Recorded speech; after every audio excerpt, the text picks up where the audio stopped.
Okay friends, very very good evening to all of you. बेटा पहले तो सारे बच्चे एक बार चेक कर लेना that my voice and the screen presence everything is clear. Now make sure that the voice and the screen presence, बेटा the screen is behind my back, everything should be clear बेटा, and please make sure your cameras are on. चलिए हम बेटा without delay, the purpose of the class is AS21 का एक one shot revision करते हैं। और मैंने आप लोगों के लिए बेटा कुछ वन शॉट के नोट्स बनाए हैं, ये आप लोगों को रैपिड रिवीजन में काफ़ी काम आएंगे। मैं आपको बता देता हूं बेटा, इस वन शॉट रिवीजन में हम लोग क्या क्या करने वाले हैं। एक, हम लोग AS21 के जो मेन कॉन्सेप्ट्स हैं, याद रखना वो करेंगे। AS21 के मेन कॉन्सेप्ट्स ये हम लोगों ने करने हैं अच्छे से। अच्छा, मोर ओवर बेटा मैं आपको 3 क्वेश्चंस यहाँ पे दूंगा जो कि आपके एग्जाम्स के लिए बहुत रिलेवेंट होंगे, काफ़ी इंपॉर्टेंट होंगे। एंड दोज क्वेश्चंस आप सेलेक्टेड बेटा कि ये ना, इसमें काफ़ी सारे पॉइंट्स हैं जो कवर अप किए गए हैं। तो मेक श्योर कि आप वो 3 क्वेश्चन ज़रूर प्रैक्टिस करें। उसमें से ये पहले 2 तो मैं आपको कराऊंगा, बट जो तीसरा होगा बच्चा वो आपको मैं उसका आंसर लिख के दूंगा, बिकॉज वो पहले 2 पे बेस्ड होंगे। तो वो आप लोगों ने खुद ट्राई करने हैं। इनकेस अगर आपको नहीं निकलेगा तो मैं आपको उसका सोल्यूशन भेज दूंगा, राइट। तो मेक श्योर बच्चा कि हम लोग AS21 को अच्छे से रिवाइज कर रहे हैं। अच्छा, एंड अब ये जो बच्चे बोलेंगे सर आप एक काम करो भाई, ये जो PDF है ये हम लोग कैसे करें भाई। देखिए मैं आपको इस चीज़ का बेस्ट एक सोल्यूशन प्रोवाइड कर देता हूँ कि बच्चों के लिए भाई ये जो PDF मैंने बनाया है AS21 का, ये मैं आपको प्रोवाइड कर दूंगा ताकि आपके पास प्रॉपर सारा PDF हो, प्रॉपर सारे नोट्स होंगे आप लोगों के पास AS21 को वन शॉट तरीके से रिवाइज करने के। ठीक है, अगर आप में से कुछ बच्चे बेटा इसको साथ साथ लिखना चाहते हैं आप लिख सकते हैं, चॉइस आपका है। इन केस अगर आप सपोज कर लीजिए आप नहीं लिखना चाहते हैं तो आप फटाफट से सुन लीजिए मेरे साथ, और आपको सुनना है और PDF I send it to you. आपको PDF में ऐप में डाल दूंगा या आपके WhatsApp ग्रुप में डाल दूंगा भाई, ताकि आप लोग इसको अच्छे से समझ सकें। चलिए, अब भाई AS21 क्या है? कंसोलिडेटेड फाइनेंशियल स्टेटमेंट्स, जैसा कि आपको पता है भाई। इसका बेसिक ऑब्जेक्टिव क्या होता है? इसका बेसिक ऑब्जेक्टिव होता है प्रिंसिपल्स को ले डाउन करना। मतलब इनका मोटिव क्या होता है? जैसा कि आप जानते हैं हमारे पास कंसोलिडेटेड फाइनेंशियल स्टेटमेंट्स को तैयार करना, इनका मोटिव ही है बेटा आप लोगों को कंसोलिडेटेड फाइनेंशियल स्टेटमेंट्स को तैयार करना है। बेटा आपकी एक पेरेंट कंपनी होती है जिसको हम होल्डिंग कंपनी बोलते हैं, और वो होल्डिंग कंपनी जब सब्सिडरी कंपनी की इंफॉर्मेशन को इकट्ठे करके एक साथ अपनी स्टेटमेंट तैयार करती है, उसी के दौरान आपका सारा AS21 वैलिड होता है। ठीक है, तो यहां पर अगर आप इसको पढ़ोगे तो बेसिक ऑब्जेक्टिव इसका यही है कि भाई अपनी एक प्रॉपर सारी स्टेटमेंट बनानी है। और याद रखना इसमें हम लोग वहां पर एक टर्म यूज करते हैं CFS का मतलब होगा कंसोलिडेटेड फाइनेंशियल स्टेटमेंट्स। ओके, अब AS21 कहां पे एप्लीकेबल और कहां पे एप्लीकेबल नहीं है, समझिएगा बेटा। AS21 एप्लीकेबल नहीं है और कहां पे, सॉरी, एप्लीकेबल और कहां पे एप्लीकेबल नहीं है। पहले एप्लीकेबल कहां पर है बेटा? Preparation and presentation of consolidated financial statements for a group of enterprise under the control of a parent company. अर्थात सिंपल सी बात आपको समझा देता हूं, अच्छे से समझ लेना। सपोज कर लो एक होल्डिंग कंपनी है, उसके पास एक सब्सिडरी है, उसके पास एक दूसरी सब्सिडरी है, उसके पास एक तीसरी सब्सिडरी है। तो होल्डिंग कंपनी जो है, जिसके पास भी सब्सिडरीज होंगी, उसके साथ एक कंबाइंड स्टेटमेंट बनाने के लिए AS21 की प्रोविजंस को यूज करता है। एक वर्ड यहां पे लिखा है for a group of enterprise under the control of parent. इसका मतलब होता है होल्डिंग कंपनी जो है, अगर मान लो वो तीनों सब्सिडरीज के साथ अपनी वहां पर स्टेटमेंट को कंबाइन करता है तो वो AS21 के रूल्स लगा सकता है। ठीक है बेटा, जिसको नहीं समझ में आएगा जरा आराम से अपना माइक ऑन करके अच्छे से पूछ लेना। मोर ओवर बोलता है जो अकाउंटिंग फॉर इन्वेस्टमेंट्स होता है सब्सिडरीज में in a separate financial statements of a parent. Now what is this? देखिए, अगर सपोज कर लीजिए एक तो होती है हमारी कंसोलिडेटेड फाइनेंशियल स्टेटमेंट, एक होती है सेपरेट फाइनेंशियल स्टेटमेंट। बड़ा अच्छे से सुनते जाना, एक होती है कंसोलिडेटेड फाइनेंशियल स्टेटमेंट, एक होती है सेपरेट फाइनेंशियल स्टेटमेंट। ये दो तरह की स्टेटमेंट होती है। कंसोलिडेटेड क्या होता है, इसमें होल्डिंग कंपनी और सब्सिडरी कंपनी बच्चा अपने जो बुक्स हैं, बेटा प्लीज माइक ऑफ करें, अपनी जो बुक्स हैं बेटा उसको कंबाइन करके बनाती हैं। बट सेपरेट फाइनेंशियल स्टेटमेंट में क्या होता है, होल्डिंग कंपनी सिर्फ अपनी स्टेटमेंट अलग से दिखाती है, उसको बोलते हैं सेपरेट फाइनेंशियल स्टेटमेंट। अब जो होल्डिंग कंपनी अगर अपनी, सपोज कर लो बेटा, अपनी स्टेटमेंट सारी दिखा रही है, छोटा सा पॉइंट दिमाग में रखिएगा, उसमें उन्होंने सब्सिडरी में इन्वेस्टमेंट करी हुई है, they have made some investment in subsidiary. तो अगर उन्होंने सब्सिडरी में इन्वेस्टमेंट करा है तो वो इन्वेस्टमेंट भी उनको दिखानी होती है, they have to show the investment also. याद रखना, उनको इन्वेस्टमेंट भी दिखानी है। सो AS 21 में क्या दो चीजें आती हैं, एक कंबाइंड स्टेटमेंट और एक सेपरेट स्टेटमेंट। दोनों के रूल्स के अंदर AS 21 लगता है। देखो बच्चा, इसके जो डिटेल नोट्स है ना, मैं आपको दोबारा क्यों नहीं लिखवा रहा, आपको बता देता हूं। मैं आपको डिटेल नोट्स, अगर आप देखोगे पहले वाले क्लासेस में, पूरे लिखवा चुका हूं, राइट। तो इट्स बेटर कि हम उसको दोबारा ना लिखें और यहां से पढ़ लें, ताकि हमारा थोड़ा सा टाइम बच जाएगा। सो बच्चे बेटा यहां पर याद रखेंगे, AS 21 कहां पे एप्लीकेबल नहीं होता, अमेलगमेशन के टाइम पे एप्लीकेबल नहीं होता, बिकॉज वो AS 14 में जाता है। अकाउंटिंग फॉर इन्वेस्टमेंट्स में नहीं एप्लीकेबल होता, बिकॉज जब हम एसोसिएटेड कंपनीज में इन्वेस्टमेंट करते हैं वो AS 23 में जाता है, don't forget this. Joint ventures में जब इन्वेस्टमेंट करते हैं वो AS 27 में जाता है। Anything which is covered under 14, 21, 14, 23 और 27, उसके लिए 21 नहीं लगता। सो 21 के सिर्फ दो मोटिव हैं, याद रखना, 21 के सिर्फ दो मोटिव हैं। AS 21 is applicable for two things, one CFS, that is consolidated financial statement, other SFS, that is separate financial statement। इस चीज को याद रखिएगा। ओके, अब हम लोगों को बेटा यहां पर ना कुछ इंपॉर्टेंट टर्म्स पहले समझनी है कि बेसिकली ये सब टर्म्स का मीनिंग क्या है AS 21 के अंदर। पहले मैं बात करता हूं अ ग्रुप। ग्रुप का मतलब होता है parent and all it's subsidiaries. What does it mean बेटा ग्रुप? मैं आपको छोटा सा एग्जांपल देता हूं। फॉर एग्जांपल सपोज कर लीजिए X एक होल्डिंग कंपनी है, लेट्स से बेटा उसके अंदर तीन सब्सिडरीज हैं, let's say A, B, C। मान लो X जो है वो A के भी शेयर होल्ड करता है, B के भी करता है और C के भी करता है। Now X with A, B and C together it is called age group. जब हम लोग X को A, B, C के साथ इकट्ठा करते हैं उसको बेसिकली हम क्या बोलते हैं बेटा? ग्रुप। ठीक है। अच्छा, पेरेंट एंटरप्राइज कौन सी होती है? ऑब्वियसली यहां पर X जो है एग्जाम्पल में हमारा वो पेरेंट एंटरप्राइज हो गया, और सब्सिडरी जिसको दूसरे कंट्रोल करते हैं। तो जिसको बेटा दूसरे कंट्रोल करते हैं वो कौन हो जाती है? सब्सिडरी। अब यहां पर बेटा एक बहुत इंपॉर्टेंट वर्ड है कंट्रोल। देखो कंट्रोल के ऊपर आपको केस स्टडी भी आ सकती है, तो थोड़ा मैंने कंट्रोल को ना डिटेल में एक्सप्लेन करा है। सारे बच्चे बेटा थोड़ा कंट्रोल का मीनिंग अच्छे से समझ लेना। कंट्रोल का मतलब क्या है? अगर सपोज कर लीजिए बेटा मेरे पास आपकी ओनरशिप है, डायरेक्टली या इनडायरेक्टली या through subsidiaries, of more than 1/2 of the voting power. Simple सी बात है, अगर मैं आपके मोर देन 50% से ज्यादा शेयर्स होल्ड करता हूं, ठीक है, मैं मोर देन अगर आपके 50% से ज्यादा शेयर्स होल्ड करता हूं, तो ऑब्वियसली चाहे मैं खुद से होल्ड करूं चाहे सब्सिडरी के थ्रू होल्ड करूं, तो मेरे पास आपका कंट्रोल है। अच्छा, कंट्रोल के अंदर सिर्फ ओनरशिप नहीं आती है, एक सेकेंड फैक्टर भी आता है। याद रखना सेकेंड फैक्टर क्या है बच्चा, जो मैं आपको समझा देता हूं। What is the second factor? अगर मैं आपके बोर्ड ऑफ डायरेक्टर्स के कंपोजिशन को कंट्रोल करता हूं, कहने का मतलब आपके बोर्ड ऑफ डायरेक्टर्स कोई भी मेरे से पूछे बगैर डिसीजन नहीं लेते। बोर्ड ऑफ डायरेक्टर्स जो होते हैं बेटा याद रखना वो हमेशा इकोनॉमिक बेनिफिट जो है अल्टीमेटली आप उसके बोर्ड ऑफ डायरेक्टर्स के थ्रू लेते हो। तो याद रखना that means entire BOD is controlled by you. तो always remember control does not only mean 50%। Suppose कर लो अगर मेरे पास आपके 50% के शेयर्स नहीं है, बट मैं आपके बोर्ड ऑफ डायरेक्टर्स को कंट्रोल करता हूं, तब भी मेरा कंट्रोल आपके ऊपर है। याद रखना।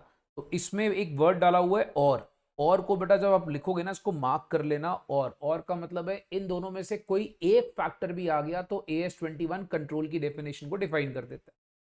तो ये पॉइंट दिमाग में रखना। तो कंट्रोल के अंदर सिर्फ ओनरशिप नहीं आती, कंट्रोल के अंदर बोर्ड ऑफ डायरेक्टर्स का भी फंडा आता है। तो कहने का मतलब voting power is not necessary in every question. आपको इसके ऊपर कुछ एग्जांपल्स बताऊंगा, बट 2 मिनट पहले इसको देखिए। छोटा सा ये डायग्राम समझना, बहुत अच्छा सा है। ये सेम डायग्राम है जो मैंने क्लास नोट्स में भी लिखवाया हुआ है, यहाँ आपको दोबारा से इसको मैंने थोड़ा प्रेजेंट कर दिया है। कंट्रोल बेटा AS21 के अंदर क्या होता है, अच्छे से समझ लीजिएगा। कंट्रोल का मतलब होता है बेटा ओनरशिप डायरेक्टली या इनडायरेक्टली या सब्सिडरीज के through more than 1/2 of voting power. Yes, इसको हम लोग कंट्रोल मानते हैं। हाँ जी, कंट्रोल मानते हैं बेटा AS21 के अंदर। अब अगर सपोज कर लो मैं आपके बोर्ड ऑफ डायरेक्टर्स को कंट्रोल करता हूं, मान लीजिए, और मैं आपकी एंटरप्राइज से इकोनॉमिक बेनिफिट ले सकता हूं, that means I am controlling your board of directors और मैं आपकी एंटरप्राइज से इकोनॉमिक बेनिफिट ले रहा हूं। तो मेरा ऑब्जेक्टिव क्या है बच्चा, सिर्फ आपके इकोनॉमिक बेनिफिट को लेना, मतलब आपकी एंटरप्राइज से अपनी एंटरप्राइज को फायदा पहुंचाना। This is the sole objective मेरा। दैट मीन्स इसमें दो बातें आती हैं बेटा, एक मैं आपके बीओडी को कंट्रोल कर रहा हूं, दूसरा इसके अंदर आता है बच्चा कि मैं आपकी एंटरप्राइज से इकोनॉमिक बेनिफिट ले रहा हूं। याद रखना बच्चा, दो बातें आती हैं, एक मैं आपके बोर्ड ऑफ डायरेक्टर्स को कंट्रोल कर रहा हूं, दूसरा मैं आपसे EB that means economic benefit ले रहा हूं। तो अगर मेरा आपके बोर्ड ऑफ डायरेक्टर्स के ऊपर कंट्रोल भी है और मैं आपसे इकोनॉमिक बेनिफिट भी ले रहा हूं, तो जाकर बच्चों वो कंट्रोल की डेफिनेशन में ट्रीट होता है। तो मेरा कहने का मतलब क्या हो गया बेटा, जो सेकंड फैक्टर है AS21 के अंदर, अच्छे से दिमाग में रखना, बीओडी प्लस ईबी, ईबी से इकोनॉमिक बेनिफिट, दोनों चीजें इकट्ठे आती हैं तो AS21 उसको कंट्रोल बोलता है। अगर सपोज कर लो मैं आपसे इकोनॉमिक बेनिफिट नहीं ले रहा, ठीक है, अब सपोज कर लो बेटा आपने कोई ग्रेचुटी का डिसीजन लेना है, या कोई आपने सपोज कर लो प्रोविडेंट फंड का एम्प्लॉइज के लिए कोई डिसीजन लेना है, तो मैंने बोर्ड ऑफ डायरेक्टर्स को बोल दिया बेटा कि आपको ना ये काम इस तरीके से करना है, तो उस केस में मैं कोई फायदा नहीं ले रहा आपसे, तो उस पर मेरा कंट्रोल नहीं है, याद रखना। तो उस केस में consolidation is not applicable. Always remember, उस केस में कंसोलिडेशन इज नॉट एप्लीकेबल। तो बच्चों एक चीज दिमाग में रखना, कंट्रोल के अंदर जो आपको मेजर फैक्टर समझ में आना चाहिए वो ये होता है कि भाई उसमें board of directors plus EB.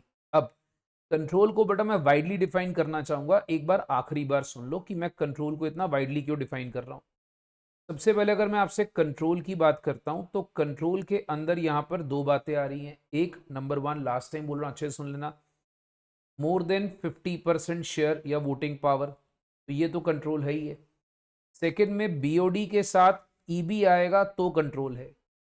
अगर बीओडी माइनस ईबी है तो that is not a control. बस इतना सा फंडा याद रखो। आप मैं एब्रीवेशंस क्या यूज कर रहा हूं बेटा, BOD is board of directors पे कंट्रोल और EB that means economic benefit. तो ये थोड़ा सा वाइडली अपने को समझना पड़ेगा। अगर बीओडी माइनस ईबी है तो वो कंसोलिडेशन के अंदर नहीं आता है, ठीक है। थ्योरी में इस पॉइंट को दिमाग में रखना। छोटा सा एग्जाम्पल देते हैं। एग्जाम्पल क्या है बेटा, यहाँ पर एक छोटा सा केस स्टडी मैंने एग्जाम्पल दिया, इसको समझिएगा। अस्वती लिमिटेड जो है और भरानी लिमिटेड के 34% और 18% इक्विटी स्टेक्स हैं कृतिका लिमिटेड में। अस्वती लिमिटेड जो है बेटा वो 90% जो भरानी लिमिटेड के इक्विटी कैपिटल को होल्ड करता है। एक मिनट जरा ध्यान से पहले इस डायग्राम को थोड़ा बना लेते हैं। एक कंपनी है ए, एक कंपनी है B. Let's write down. A जो है वो ऑटोमेटिकली होल्ड करता है 34%। A is holding 34%, okay. Now B is holding 18%। B is holding 18%। अब ये किस में स्टेक्स होल्ड करते हैं बेटा, के में, कृतिका में। नाउ इसमें अगर आप नोटिस करते हो, अस्वती ऑल्सो होल्ड्स 90% ऑफ भरानी, मतलब अस्वती जो है बेटा वो 90% इसके भी होल्ड करता है।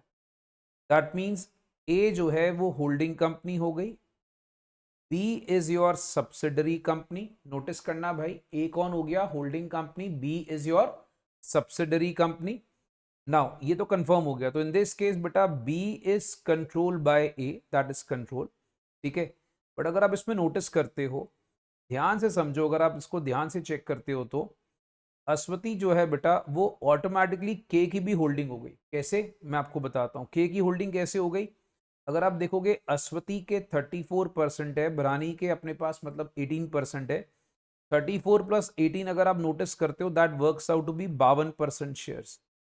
तो मतलब वो के अंदर अपनी सब्सिडरी के थ्रू 52% शेयर्स होल्ड कर लेता है। तो यहां पर ए इज ऑल्सो होल्डिंग के। तो याद रखना इसी के अंदर एक लाइन आती है जो आपको समझ में आनी चाहिए, वो क्या? Suppose A holds 90% shares in B, right? Now A holds 34% shares in K. Now A is individually not the owner of K, but यहां पर जो है ना ये B holds 18% shares in K. तो हम कह सकते हैं A का जो कंट्रोल है, A का कंट्रोल वो ऑटोमेटिकली आ गया है K के ऊपर. Now A is parent company of K also. बस ये बातें दिमाग में रख लेना बच्चा. मतलब इट इज नॉट नेसेसरी कि हम 100% उसको कंट्रोल करें, हम किसी सब्सिडरी के थ्रू भी उसको कंट्रोल कर सकते हैं. Okay, next.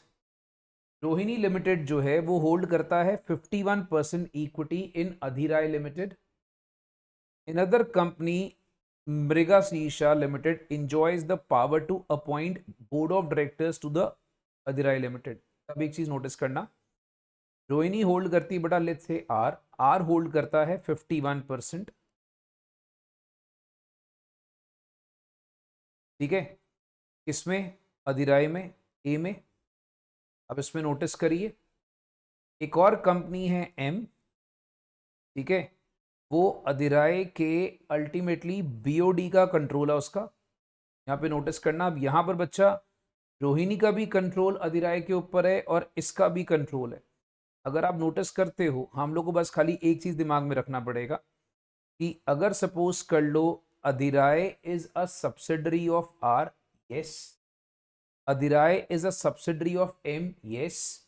But it is not necessary that two holding company should have a relation. It is not necessary. तो ये केस दिमाग में रखना.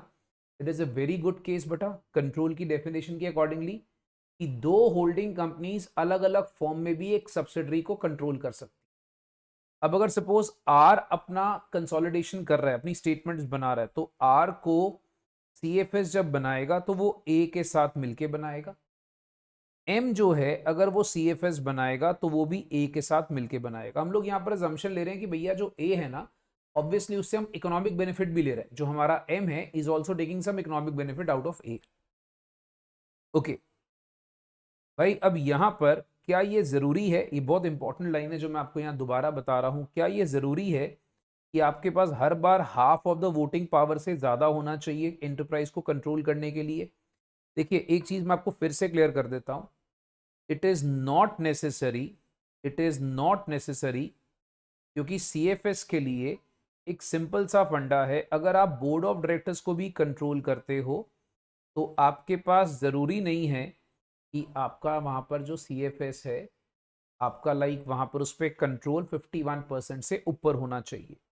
जैसे मान लीजिए रामा होल्ड करता है सिर्फ 10% शेयर्स अयोध्या में, बट उसके पास बोर्ड ऑफ डायरेक्टर्स का पूरा कंट्रोल है. रामा जो है भाई वो कंसिडर किया जाएगा पेरेंट ऑफ अयोध्या और वो अपने अकाउंट्स में उसको कंसोलिडेट कर लेगा. याद रखना. तो मेरे पास खाली 10% शेयर है बट मैं उनके बीओडी को कंट्रोल कर सकता हूं because the rule is either ownership और वोटिंग पावर, दोनों में से एक होना चाहिए.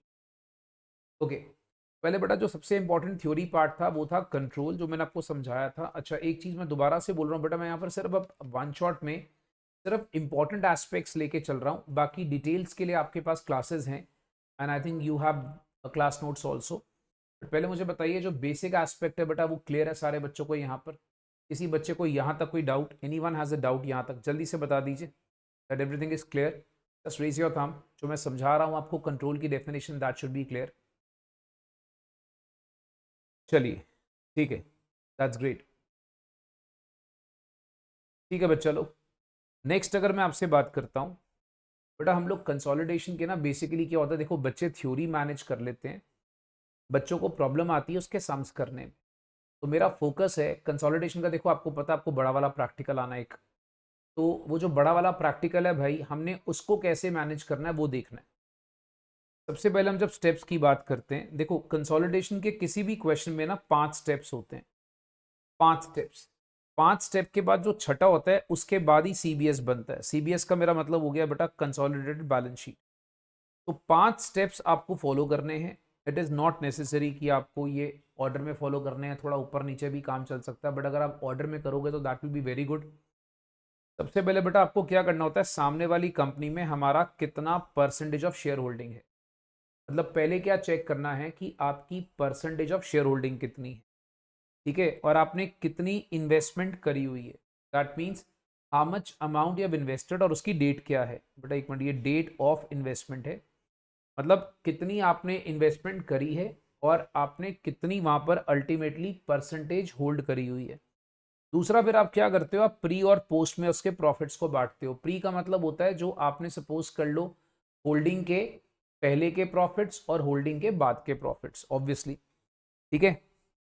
जैसे मान लो बेटा कई बार क्या होगा क्वेश्चन में मैं आपको बताऊंगा, सपोज अप्रैल 2017 में आपका साल शुरू हुआ और जुलाई 2017 में आपने एक कंपनी होल्ड कर ली, ठीक है। अब यहां से लेकर यहां तक के जो प्रॉफिट्स होंगे वो प्री में चले जाएंगे, और जुलाई से लेकर 31 मार्च 18 तक के जो प्रॉफिट्स होंगे बच्चा वो पोस्ट में चले जाएंगे। वेरी वेरी ऑब्वियस, ठीक है। इसके अकॉर्डिंगली आप चेक कर लीजिए। फिर आपके पास क्या आता है बच्चा, which is called as minority interest. हमारा जो मिनोरिटी इंटरेस्ट है भाई उसको हमने कैलकुलेट करना है, ठीक है। फिर हमने कॉस्ट ऑफ कंट्रोल देखना है बेटा, आपको कॉस्ट ऑफ कंट्रोल, यहाँ थोड़ा सा भाई साहब ने मिसप्रिंट कर दिया, this is cost of control. Cost of control का मतलब होता है बेटा आपको याद रखना है कि आपने कितनी इन्वेस्टमेंट्स करी हुई है, क्योंकि जो होल्डिंग कंपनी ने पैसा लगाया होता है ऑब्वियसली सब्सिडरी में वो चाहिए होता है, बिकॉज आपको याद रखना है हम लोग को ना गुडविल और कैपिटल रिजर्व निकालने की जरूरत पड़ती है। वो भी आपको बता रहा हूँ कैसे करेंगे सारा कुछ। तो उसके लिए हमें कॉस्ट ऑफ कंट्रोल बहुत ज़्यादा ज़रूरी चाहिए होता है। गुडविल कैपिटल रिजर्व हम कैसे निकालेंगे मैं अभी आपको बताऊंगा, डोंट वरी अबाउट इट। अच्छा, फिर इंट्रा कंपनी और इंटर कंपनी ट्रांजेक्शन्स जो होती हैं, अगर आप याद करोगे बेटा हमने पहले करा हुआ है, डाउन स्ट्रीम अपस्ट्रीम करके दो ट्रांजेक्शन्स होती हैं, हमने उसको एलिमिनेट करना होता है, ठीक है। तो मैं ये सारी चीज़ों का पहले आपको डिटेल एक्सप्लेनेशन दे रहा हूँ कि भाई ये कैसे करते हैं स्टेप वाइज, इसको समझिएगा, और लास्ट में फिर हम सीबीएस बनाते हैं, ठीक है। अच्छा, मैं आपको बेटा एक चीज़ और करूंगा इसमें, सीबीएस के साथ साथ ना एक्चुअली हम लोग नॉर्मली क्या करते हैं, हम सीबीएस बनाते हैं बट हम CPL that is consolidated PL का हम सम इग्नोर कर जाते हैं। ये मत करना, मैं मानता हूं कि आईसीए की बुक में सिर्फ एक इलस्ट्रेशन है सीपीएल की, बट सीपीएल इग्नोर नहीं करना। इसलिए जैसे मैंने आपको स्टार्टिंग में बताया कि जो मैंने 3 क्वेश्चंस डाले हैं यहाँ पर, मैंने 3 क्वेश्चंस में से एक क्वेश्चन मैंने सीपीएल का लिया ताकि आपकी सीपीएल की भी प्रैक्टिस हो सके। एक क्वेश्चन सीबीएस का है, CBS that means consolidated balance sheet का। तो मैं आपको दोनों क्वेश्चंस अभी इसके अकॉर्डिंगली प्रैक्टिस करवा दूंगा। चलिए सारे बच्चे इसको देखें आगे। सबसे पहले स्टेप 1 में आपको एक्सप्लेन कर रहा हूं बेटा, आपको बेसिक आपको फंडा याद होगा, गुडविल और कैपिटल रिजर्व कैसे निकालना है। तो आपके लिए मैंने बेटा यहाँ पर एक एग्जाम्पल सेलेक्ट करा है, इस एग्जाम्पल से आपको कभी भी गुडविल या कैपिटल रिजर्व निकालने में प्रॉब्लम नहीं आई, राइट। सारे बच्चे क्या करो बेटा, ये जो एग्जाम्पल है, हम एक काम करता हूं कि मैं आप लोगों के ग्रुप्स में अभी ये पीडीएफ सेंड कर रहा हूं, अगर आपके पास कोई ऑल्टरनेट डिवाइस है तो आप साथ में ऑन कर सकते हैं। एक मिनट भाई, मैं ये पीडीएफ आपको सेंड कर देता हूं। अगर किसी बच्चे के पास कोई ऑल्टरनेट डिवाइस है तो क्वेश्चन आप अपने साथ ओपन कर लेंगे, क्योंकि मुझे ये क्वेश्चन थोड़ा सा यहाँ से हटाना भी पड़ेगा, बिकॉज आई हैव टू। ये लीजिए बच्चा, मैंने आपके ग्रुप्स में डाल दिया बच्चा, जो व्हाट्सएप ग्रुप आपके बने हुए हैं उसमें डाल दिया है। आप अपने साथ कोई डिवाइस अगर आपके पास है तो उसमें ओपन कर लीजिए।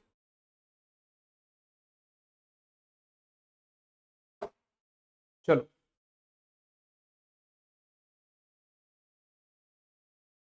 ओके मेरे भाई, you can use split screen, मेरे एडवांस वीलॉग वाले बंदे। आप स्प्लिट स्क्रीन बेटा कुछ ऐसी तो नहीं बोल रहे थे सर, ऐसी होती है कुछ स्प्लिट स्क्रीन सर, ऐसे वाली कुछ ऐसी सर को बोलते हैं? ठीक है सर, यहाँ हम लिख भी सकते हैं, यहाँ क्वेश्चन भी दिखा सकते हैं। धन्यवाद सर, मुझे पता नहीं था, इसके लिए आपका बताने के लिए बहुत बहुत तहे दिल से शुक्रिया। ओके, तो बच्चा लोग अभी हम लोग क्या करने जा रहे हैं भाई, छोटा सा पॉइंट दिमाग में रखिएगा। हम लोग फिलहाल अभी इसको हटा देते हैं और अपना जो फुल स्क्रीन वाला फंडा लेकर आते हैं।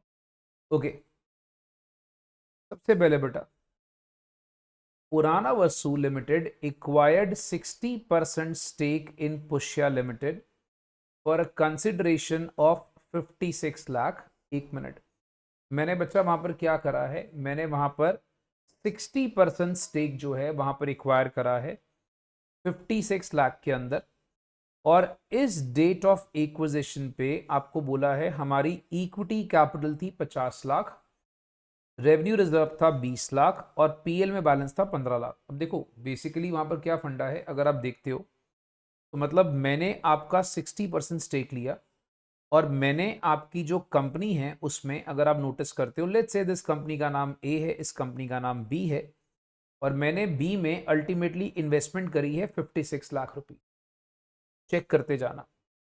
अब यहां पर बेटा उनकी जो कैपिटल है ना सब्सिडरी कंपनी की, यू कैन से एच और एस, ठीक है, सब्सिडरी कंपनी की जो कैपिटल है वो 50 लाख, 20 लाख और 15 लाख, 50 20 70, 70 और 15 बेटा 85 लाख की कैपिटल आपको गिवन है। तो अगर आप नोटिस करते हो, अगर मेरे पास होल्डिंग कंपनी का शेयर मैं देखूं इन सब्सिडरी कंपनी, तो उसकी जो टोटल कैपिटल है बेटा 50 20 और 15, इसका बेसिकली 60% हमारे पास है। 60% का मतलब हो गया बच्चों 51 लाख रुपीस का आपके पास होल्डिंग है, 51 लाख रुपए का होल्डिंग आपके पास।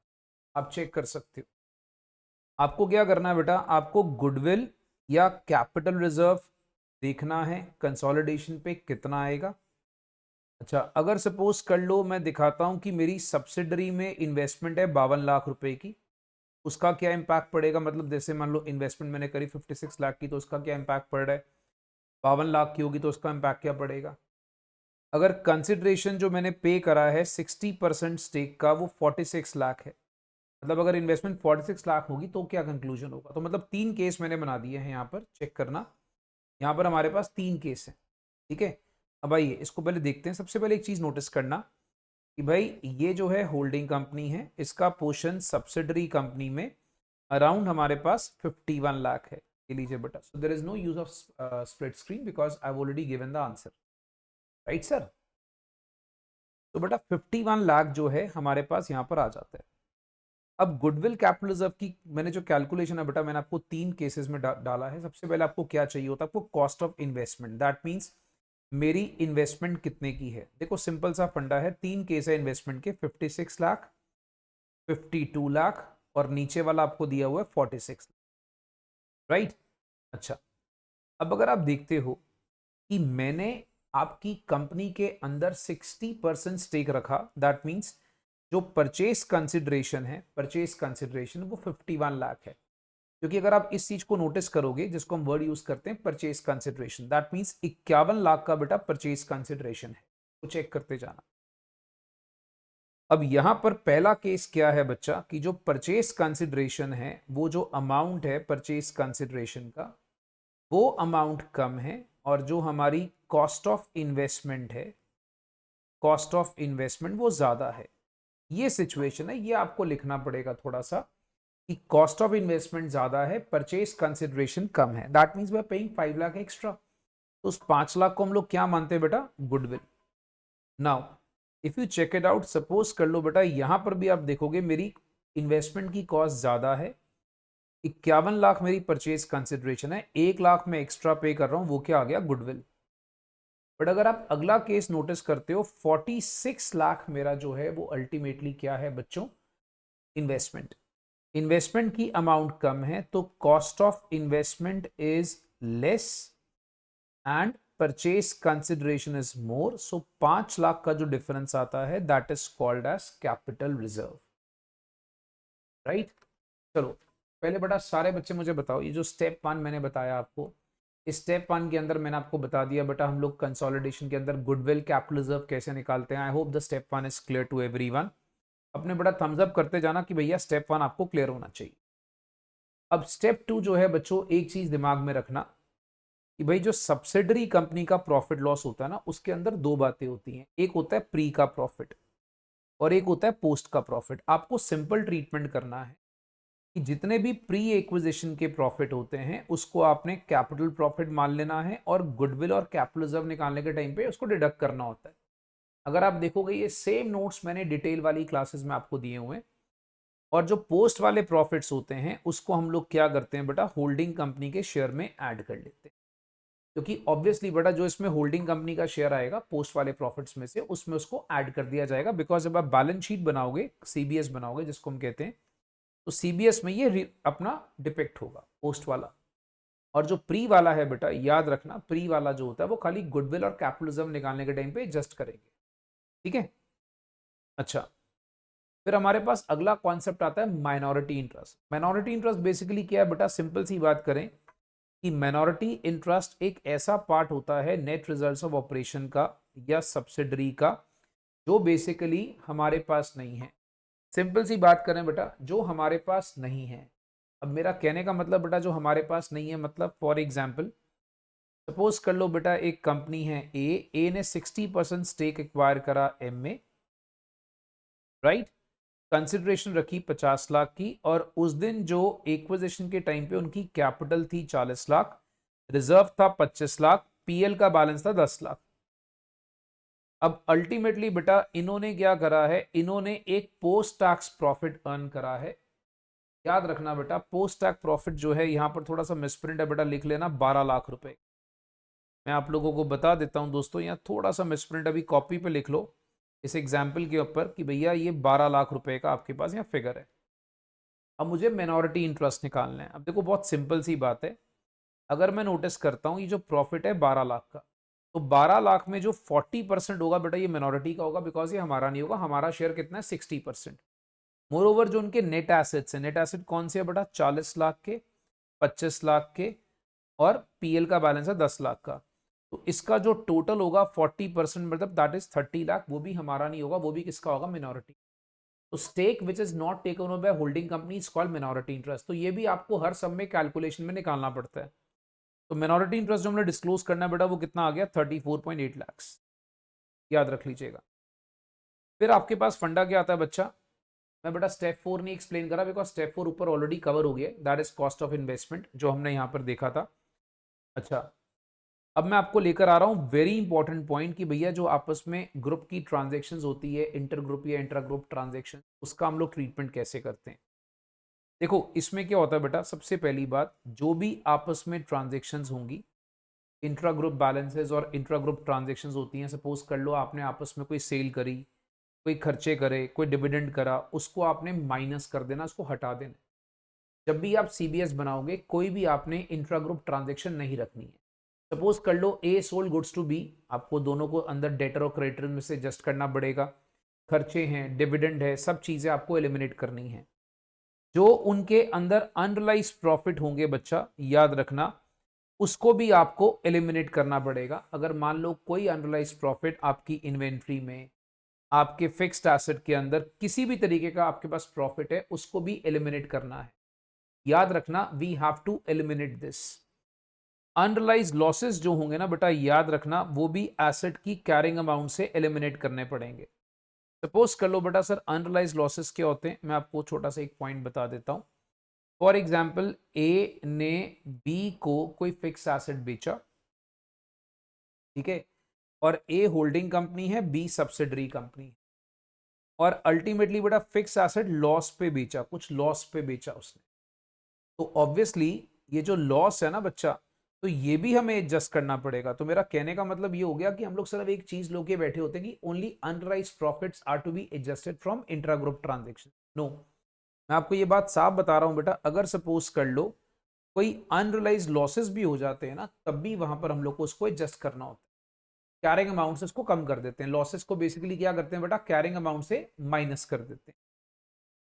अच्छा, अब यहां पर बेटा जो पेरेंट और सब्सिडरी कंपनी होती हैं, इनके बीच में जो ट्रांजेक्शन्स होती है वो दो प्रकार की होती है। एक होती है डाउनस्ट्रीम, डाउनस्ट्रीम, और एक होती है बच्चा upstream. What is downstream and upstream, जो आपको समझ में आना चाहिए। देखो डाउनस्ट्रीम मतलब हो गया पेरेंट ने सब्सिडरी को करा, ऑब्वियसली पेरेंट ऊपर है सब्सिडरी नीचे है, इसलिए इसको डाउनस्ट्रीम बोलते हैं। तो अगर आप इसमें नोटिस करोगे भाई, पेरेंट ने करा सब्सिडरी को, नोटिस करते जाना बड़ा, थोड़ा आप लोगों को ना फोकस करना पड़ेगा। See I was trying to save your time. अगर ये सारा कुछ मैं दोबारा लिखवाने बैठता तो बहुत टाइम लगता, आपको पता है। इसीलिए मैंने क्या करा बच्चों कि आप लोगों के लिए नोट्स बना दिए, भाई आप इसमें से डायरेक्टली पढ़ सकते हो, दोबारा लिखने की हमें जरूरत नहीं पड़ेगी, ठीक है। हाँ बट कैमरा ऑन करना जरूरी है श्वेता जी, अदरवाइज मैं क्लास से data, I am not interested in teaching दो स्टूडेंट्स जो मेरे प्रिंसिपल्स को फॉलो नहीं करते। सिंपल सा फंडा है बेटा, ठीक है। अगर आपने मेरे से पढ़ना है भाई तो मेरे अकॉर्डिंगली पढ़ना है, मेरी सबसे गुजारिश है बेटा, कैमरा मस्ट बी ऑन बिना बोले। अच्छा, डाउनस्ट्रीम ट्रांजेक्शन्स क्या है बेटा? Sales made by parent to subsidiary. Upstream क्या है? Sales made by subsidiary to parent. आपको क्लियरली लिख दिया बेटा। इसमें क्या होगा बेटा? सेल्स और कॉरस्पॉन्डिंग परचेजेस को आपको एलिमिनेट करना है पीएल के अंदर। अब जैसे मैंने मेंशन किया था बेटा पीएल के अंदर, क्यों? बिकॉज हम लोग कंसोलिडेटेड पीएल के क्वेश्चंस करते नहीं है, और जो उसमें अगर मान लो पॉइंट आ गया ना अपस्ट्रीम या डाउनस्ट्रीम ट्रांजेक्शन का, तो अपने को दोनों के अंदर से एलिमिनेट करना पड़ेगा। तो एक क्वेश्चन मेरी बात मान लेना बेटा, सीपीएल का प्रैक्टिस करके जाना है। सेल और कॉरस्पॉन्डिंग परचेजेस को आपने एलिमिनेट करना, ऑब्वियसली दोनों में से करना है, चाहे वो डाउनस्ट्रीम है चाहे अपस्ट्रीम हो। I think everyone is clear downstream क्या होती है, अपस्ट्रीम क्या होती है। Holding company to subsidiaries downstream, और अगर सपोज कर लो subsidiary to holding, it is upstream, because आप बेटा बाप को कर रहा है, ठीक है, sale, you can say like this. अब इसमें क्या होता है बेटा, जो अनरियलाइज प्रॉफिट होते हैं ना, इसको हम लोग कंसोलिडेटेड इनकम में शो करते हैं, और बाद में मेजॉरिटी का शेयर इसमें एडजस्ट करते हैं। सर कैसे करते हैं? 2 मिनट वेट करिए, अभी बताता हूं। और इसमें अनरियलाइज प्रॉफिट होंगे डाउनस्ट्रीम में। देखो प्रॉब्लम क्या है, डाउनस्ट्रीम का मतलब क्या हो गया? होल्डिंग का प्रॉफिट है, ठीक है, होल्डिंग का प्रॉफिट है, बिकॉज होल्डिंग ने सब्सिडरी को सेल करी है। तो कोई भी अनरियलाइज प्रॉफिट होगा वो आपकी बुक्स में चार्ज किया जाएगा, बस खाली उसमें जो आपका शेयर होगा वो दिखाया जाएगा। फॉर एग्जाम्पल होल्डिंग ने सब्सिडरी को सेल करा, 10,000 का प्रॉफिट हो गया, 10,000 में हमारा शेयर कितना है बेटा? 60%, तो हमारी बुक्स में कितना प्रॉफिट ऐड हो जाएगा? 6,000 रुपये। बट अगर मान लो सब्सिडरी ने होल्डिंग को अपना शेयर सेल करा है, तो उस केस में बेटा जो मेजॉरिटी और मिनॉरिटी इंटरेस्ट होता है ना, वो दोनों चीजें देखी जाती है। अब ये कैसे हम करते हैं, किस तरह से इसको एलोकेट करते हैं? तो मैंने क्या करा बेटा, मेरे को पता था ये लाइंस पढ़ के ना बच्चे परेशान होंगे, तो मैंने इसकी डिटेलिंग के लिए आपको एक एग्जाम्पल दिया है, ताकि आपको अपस्ट्रीम और डाउनस्ट्रीम बिल्कुल क्लियर हो जाए। अगर आप ध्यान से इस एग्जाम्पल को सुन लोगे तो आपको अपस्ट्रीम और डाउनस्ट्रीम में कभी प्रॉब्लम नहीं आएगी। समझो, पी एक पेरेंट कंपनी है, 75% इक्विटी कैपिटल होल्ड करता है, और वोटिंग पावर है एस में। वो क्या करता है बेटा, अपनी इन्वेंट्री 100 रुपए की एस को बेचता है 120 रुपए के प्राइस पे। अब मान लो सारी एंट्रीज, आज की इन्वेंट्रीज अपनी लास्ट में अनसोल्ड है। अनसोल्ड है मतलब एस के स्टॉक में आज वो स्टॉक पड़ा है सारा का सारा, जो होल्डिंग कंपनी ने सब्सिडरी को बेचा है। तो जब हम लोग कंसोलिडेटेड पहली बात पीएल बनाएंगे, तो जो आपके पास सेल और परचेज है उसमें से 120 रुपए को एलिमिनेट करना पड़ेगा, दोनों में से, याद रखना, सेल और परचेज में से, क्योंकि सब्सिडरी की परचेज हो गई, होल्डिंग की सेल हो गई, तो सब्सिडरी की परचेज में से भी 120 काटना है, याद रखना, और होल्डिंग की सेल में से भी 120 रुपए काटना है। उसके बाद इसमें आता है प्रॉफिट। प्रॉफिट कितना बेटा? 20। अब 20 जो होता है बेटा, हम लोग सीबीएस में कैसे इसको रिड्यूस करते हैं, देखिए हमने क्या करना है भाई, सिंपल सा फंडा है, मैं आपको बता देता हूं। 20 का प्रॉफिट है, ठीक है, हम लोग यहां पर क्या कर सकते हैं, हम उसको सीबीएस में या तो बेटा प्रॉफिट एंड लॉस में, यहां लिखा हुआ ध्यान से पढ़िएगा, by reducing, eliminated from the consolidated balance sheet by reducing the consolidated PL, increasing the consolidated losses and reducing the value of closing inventory। तो हम लोग क्या करते हैं बेटा, जैसे सपोज कर लो 20 का प्रॉफिट है, ठीक है, अब इसमें सपोज कर लो बच्चा होल्डिंग कंपनी का प्रॉफिट है ये, तो होल्डिंग कंपनी के प्रॉफिट में से आपने सपोज कर लो 20 का जो शेयर है वो निकाल देना है। Let's say 20 is profit of holding company, मान लो पूरा का पूरा प्रॉफिट ही होल्डिंग कंपनी का है, मान लो उसमें भी माइनॉरिटी इंटरेस्ट नहीं है फॉर एग्जाम्पल, तो जो होल्डिंग कंपनी का पीएल होगा बेटा पहले उसमें से एडजस्ट करना है। फिर दूसरा कहां पर, देखो ये तो लायबिलिटी साइड पे एडजस्ट हो गया, एसेट में भी तो एडजस्ट होना चाहिए। एसेट में बेटा आपके पास क्लोजिंग स्टॉक होगा, तो क्लोजिंग स्टॉक से भी आपने 20 लेस कर देना है, तो आपने क्लोजिंग स्टॉक से भी 20 को लेस कर देना है, तो ये फंडा याद रखिएगा। तो आपने क्या करना है बच्चा, इधर से भी 20 लेस करना है, इधर से भी 20 लेस करना है, दोनों से कर देना है। अच्छा, बट अगर आप सेकेंड वाला केस देखते हो, सेकेंड वाले केस में मैंने क्या बताया बेटा, पी एक पेरेंट कंपनी है, उसका 75% वोटिंग पावर है एस में, उसने इन्वेंट्री परचेज करी है, याद रखना एस से 100 की चीज 140 में। सेल किसकी है? ये एस की सेल है। सारी इन्वेंट्रीज आज भी अनसोल्ड हैं। अब पीएल में आपने क्या करना है बेटा, जो सेल और परचेज होगी वो 140 की एलिमिनेट हो जाएगी, मतलब इसमें ट्रीटमेंट सेम है। 140 की सेल और परचेज दोनों में से एलिमिनेट हो जाएगी, द ट्रीटमेंट इज सेम, कोई चेंज नहीं है इसके अंदर। दूसरा, 40 का अनरियलाइज्ड प्रॉफिट है। अब वो कैसे एलिमिनेट होगा, ध्यान से देखना। इसका प्रॉफिट है सब्सिडरी का, दिमाग में रखना सब्सिडरी का प्रॉफिट है। अब बेटा सब्सिडरी का प्रॉफिट है, हम सब्सिडरी के क्लोजिंग स्टॉक को टेक ओवर करेंगे। जब हम सब्सिडरी के क्लोजिंग स्टॉक को टेक ओवर करेंगे तो हम 40 का प्रॉफिट उसमें से भी लेस करेंगे, करेंगे डेफिनेटली। अच्छा, दूसरा, अब पी का शेयर इस प्रॉफिट में कितना है, मतलब पेरेंट कंपनी का 75%, तो पी का शेयर 75% कम होगा। और मिनॉरिटी का शेयर कितना है बेटा, 10, दैट इज 25%। तो मिनॉरिटी का शेयर बच्चा हम लोग किससे करेंगे, 10 से कम करेंगे। दैट मीन्स हम इसको एलोकेट कर लेते हैं मेजॉरिटी और मिनॉरिटी के अंदर। मतलब प्रॉफिट से कम होगा, बट इसमें प्रॉब्लम क्या है कि ये जो प्रॉफिट है ना बच्चा, ये सब्सिडरी कंपनी का, इसीलिए इसको हम लोग क्या करते हैं, मेजॉरिटी और मिनॉरिटी में डिडक्ट कर लेते हैं। अब मुझे पहले बच्चे बताइए बेटा, क्या तुम लोगों को ये सारी कहानी क्लियर है? अगर कोई डाउट है तो पहले पूछ लो before I start the question. इसमें बेटा किसी बच्चे को डाउट है डाउनस्ट्रीम अपस्ट्रीम में, एक बार देख लो। If you have any doubts do ask me. मैं 2 मिनट आपको इसको पढ़ने का टाइम देता हूं, आप एक बार इसको गो थ्रू करें। ये देख लीजिए बच्चा, आपके सामने एग्जाम्पल है, एक बार गो थ्रू कर लें। मैं वेट कर सकता हूं इफ यू वांट।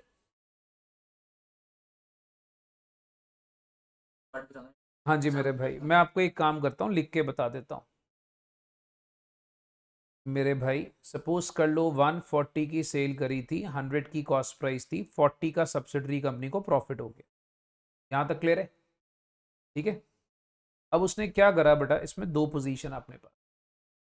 देखो 40 का क्लोजिंग स्टॉक में से तो माइनस करना ही करना हमने। क्यों? होल्डिंग कंपनी और सब्सिडरी कंपनी बेटा जब जुड़ती हैं तो दोनों के क्लोजिंग स्टॉक भी जुड़ते हैं। तो क्लोजिंग स्टॉक चाहे अब वो होल्डिंग का या सब्सिडरी का, उसमें से 40 लेस होगा, बिकॉज अनरियलाइज प्रॉफिट है, 40 100% लेस होगा। बात समझ में आ गई? ठीक है। दूसरा क्या होगा, अब पीएल में इसका इंपैक्ट दिखाना है। देखो आपके पास कोई भी अनरियलाइज प्रॉफिट होता है ना स्टॉक को बेचकर, तो उसमें दो जगह इंपैक्ट पड़ता है, क्लोजिंग स्टॉक और एक पीएल। ठीक है। अब पीएल में बच्चा सपोज कर लो 40 है, मान लो बेटा 40 में होल्डिंग कंपनी का शेयर कितना है, 75%। सब्सिडरी कंपनी का शेयर कितना है, 25%। तो ये आ गया 30 और ये आ गया 10। कितना आ गया भाई साहब, 30 और 10। अब अगर 30 और 10 आ गया है, ये बात दिमाग में रखना, ठीक है। तो हम लोगों ने क्या करना है, एक चीज दिमाग में रखेंगे कि 30 और 10 अगर आपके पास आ जाता है तो आपने जब पीएल बनाना है सीबीएस के अंदर, तो उसमें से खाली 30 ही लेस करना है, क्योंकि ये तो मिनॉरिटी का है, हमारा है ही नहीं। बात समझ में आ रही है? ठीक है। यहां से खाली अपना शेयर ही लेस करना है होल्डिंग का। क्योंकि मेरे को बताओ ये अपना शेयर क्यों, बिकॉज ये प्रॉफिट सब्सिडरी का था। लॉजिक समझो, ये प्रॉफिट किसका था मेरे बच्चा, सब्सिडरी का। हम सब्सिडरी को टेक ओवर कर लेंगे तो उसका प्रॉफिट हमारा प्रॉफिट हो जाएगा, बट उसका प्रॉफिट हमारा सारा नहीं ना होगा बच्चा, हमारा सिर्फ 75% ही उसका प्रॉफिट होगा। 75% का मतलब हो गया 30। इज दिस क्लियर हिमाचल जी? ठीक है जी। अब पहले बेटा मुझे सारे बच्चे फिर से बता दो, मैं दोबारा पूछ लेता हूं। If anybody has a doubt in this part मुझे अभी बता दीजिए, वरना मैं एक क्वेश्चन जो मैं आपको भेज चुका हूं मैं स्टार्ट कर रहा हूं। अब आपको कॉपीज की जरूरत पड़ेगी, बिकॉज ये बड़े क्वेश्चंस हैं, इनका सोल्यूशन सॉरी मेरे को लिखना पड़ेगा। ठीक है। काफ़ी लग्जरी हमने इंजॉय करी है, अभी हम आराम से बैठे हुए थे सारे बच्चे, और हम साथ में खा भी रहे हैं। रात को 10:20 हो रहे हैं, बट इनको भूख लग रही है तब भी साथ साथ। ओके, तो इसको हम कहते हैं ओवर ईटिंग। खाओ खाओ बहन, कोई बात नहीं। ठीक है। सो बच्चा अब हम लोग क्या करेंगे, खाइए खाइए, कोई बात नहीं, nobody is watching you Presha ji, कोई नहीं देख रहा आपको, आराम से खाओ। तो बेटा अब हम लोग को कॉपी पेन चाहिए होगा और हम लोगों को भाई और बहनों थोड़ा लिखना पड़ेगा सम को, क्योंकि अब ये बड़ा सम है। जैसे मैंने आपसे वादा करा 2 सम मैं करा देता हूँ, तीसरे का मैं आपको आंसर बता दूंगा, वो आपने खुद करना है। हाँ जी मेरे भाई।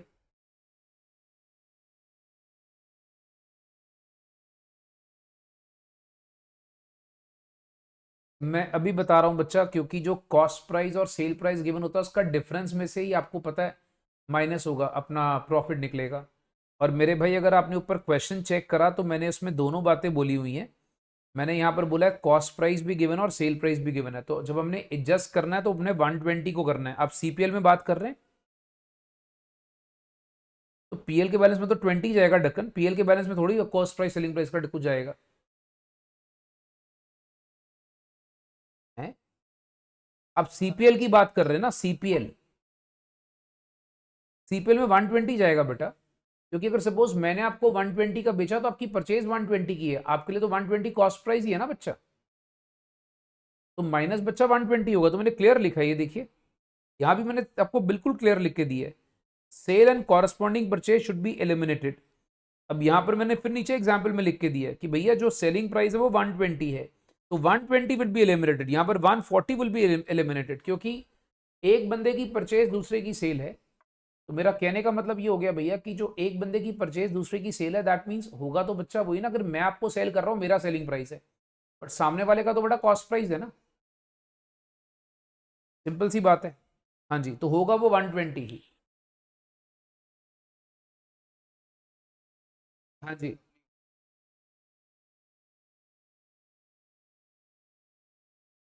हाँ जी 140 लेस, 140 एग्जैक्टली सेलिंग प्राइस वाले पोर्शन को लेस करेंगे। आप एक काम करें, आप चिंता मत करें, जो आप पूछ रहे हैं मैंने वो पॉइंट यहाँ डाला हुआ है, इस क्वेश्चन को देखें जरा ध्यान से। एंड दोस्तों ये 3 क्वेश्चन अच्छे से कर जाना, भगवान ने चाहा तो इन तीनों में से एक को एक क्लिक करेगा। मैंने आपके लिए काफी AS21 का काफी वर्कलोड शॉर्ट कर दिया है, तो ये 3 क्वेश्चन अच्छे से जरूर करके जाइएगा। चलिए, लिखा क्या है भाई, यहाँ पर आपको लिखा है profit and loss of A limited और उसकी सब्सिडरी है बी लिमिटेड की। प्लीज माइक ऑफ रखना बेटा, किसी का माइक ना ऑन हो। यहाँ पर लिखा क्या है मेरे भाई, अपने पास सेल्स दिया हुआ है दोनों का। अब यहाँ पर आप समझ सकते हो बेटा, ए होल्डिंग कंपनी है और बी जो है वो सब्सिडरी कंपनी। अच्छा, अब यहाँ पर आपके पास भाई raw material consumed, wages and salaries, production expenses, administration expenses, selling and distribution expenses, interest, depreciation, PBT, और पीबीटी के बाद टैक्सेशन के बाद आपको आफ्टर टैक्सेस लिखा हुआ है, और उसके बाद ये डिविडेंड पेड है, याद रखना।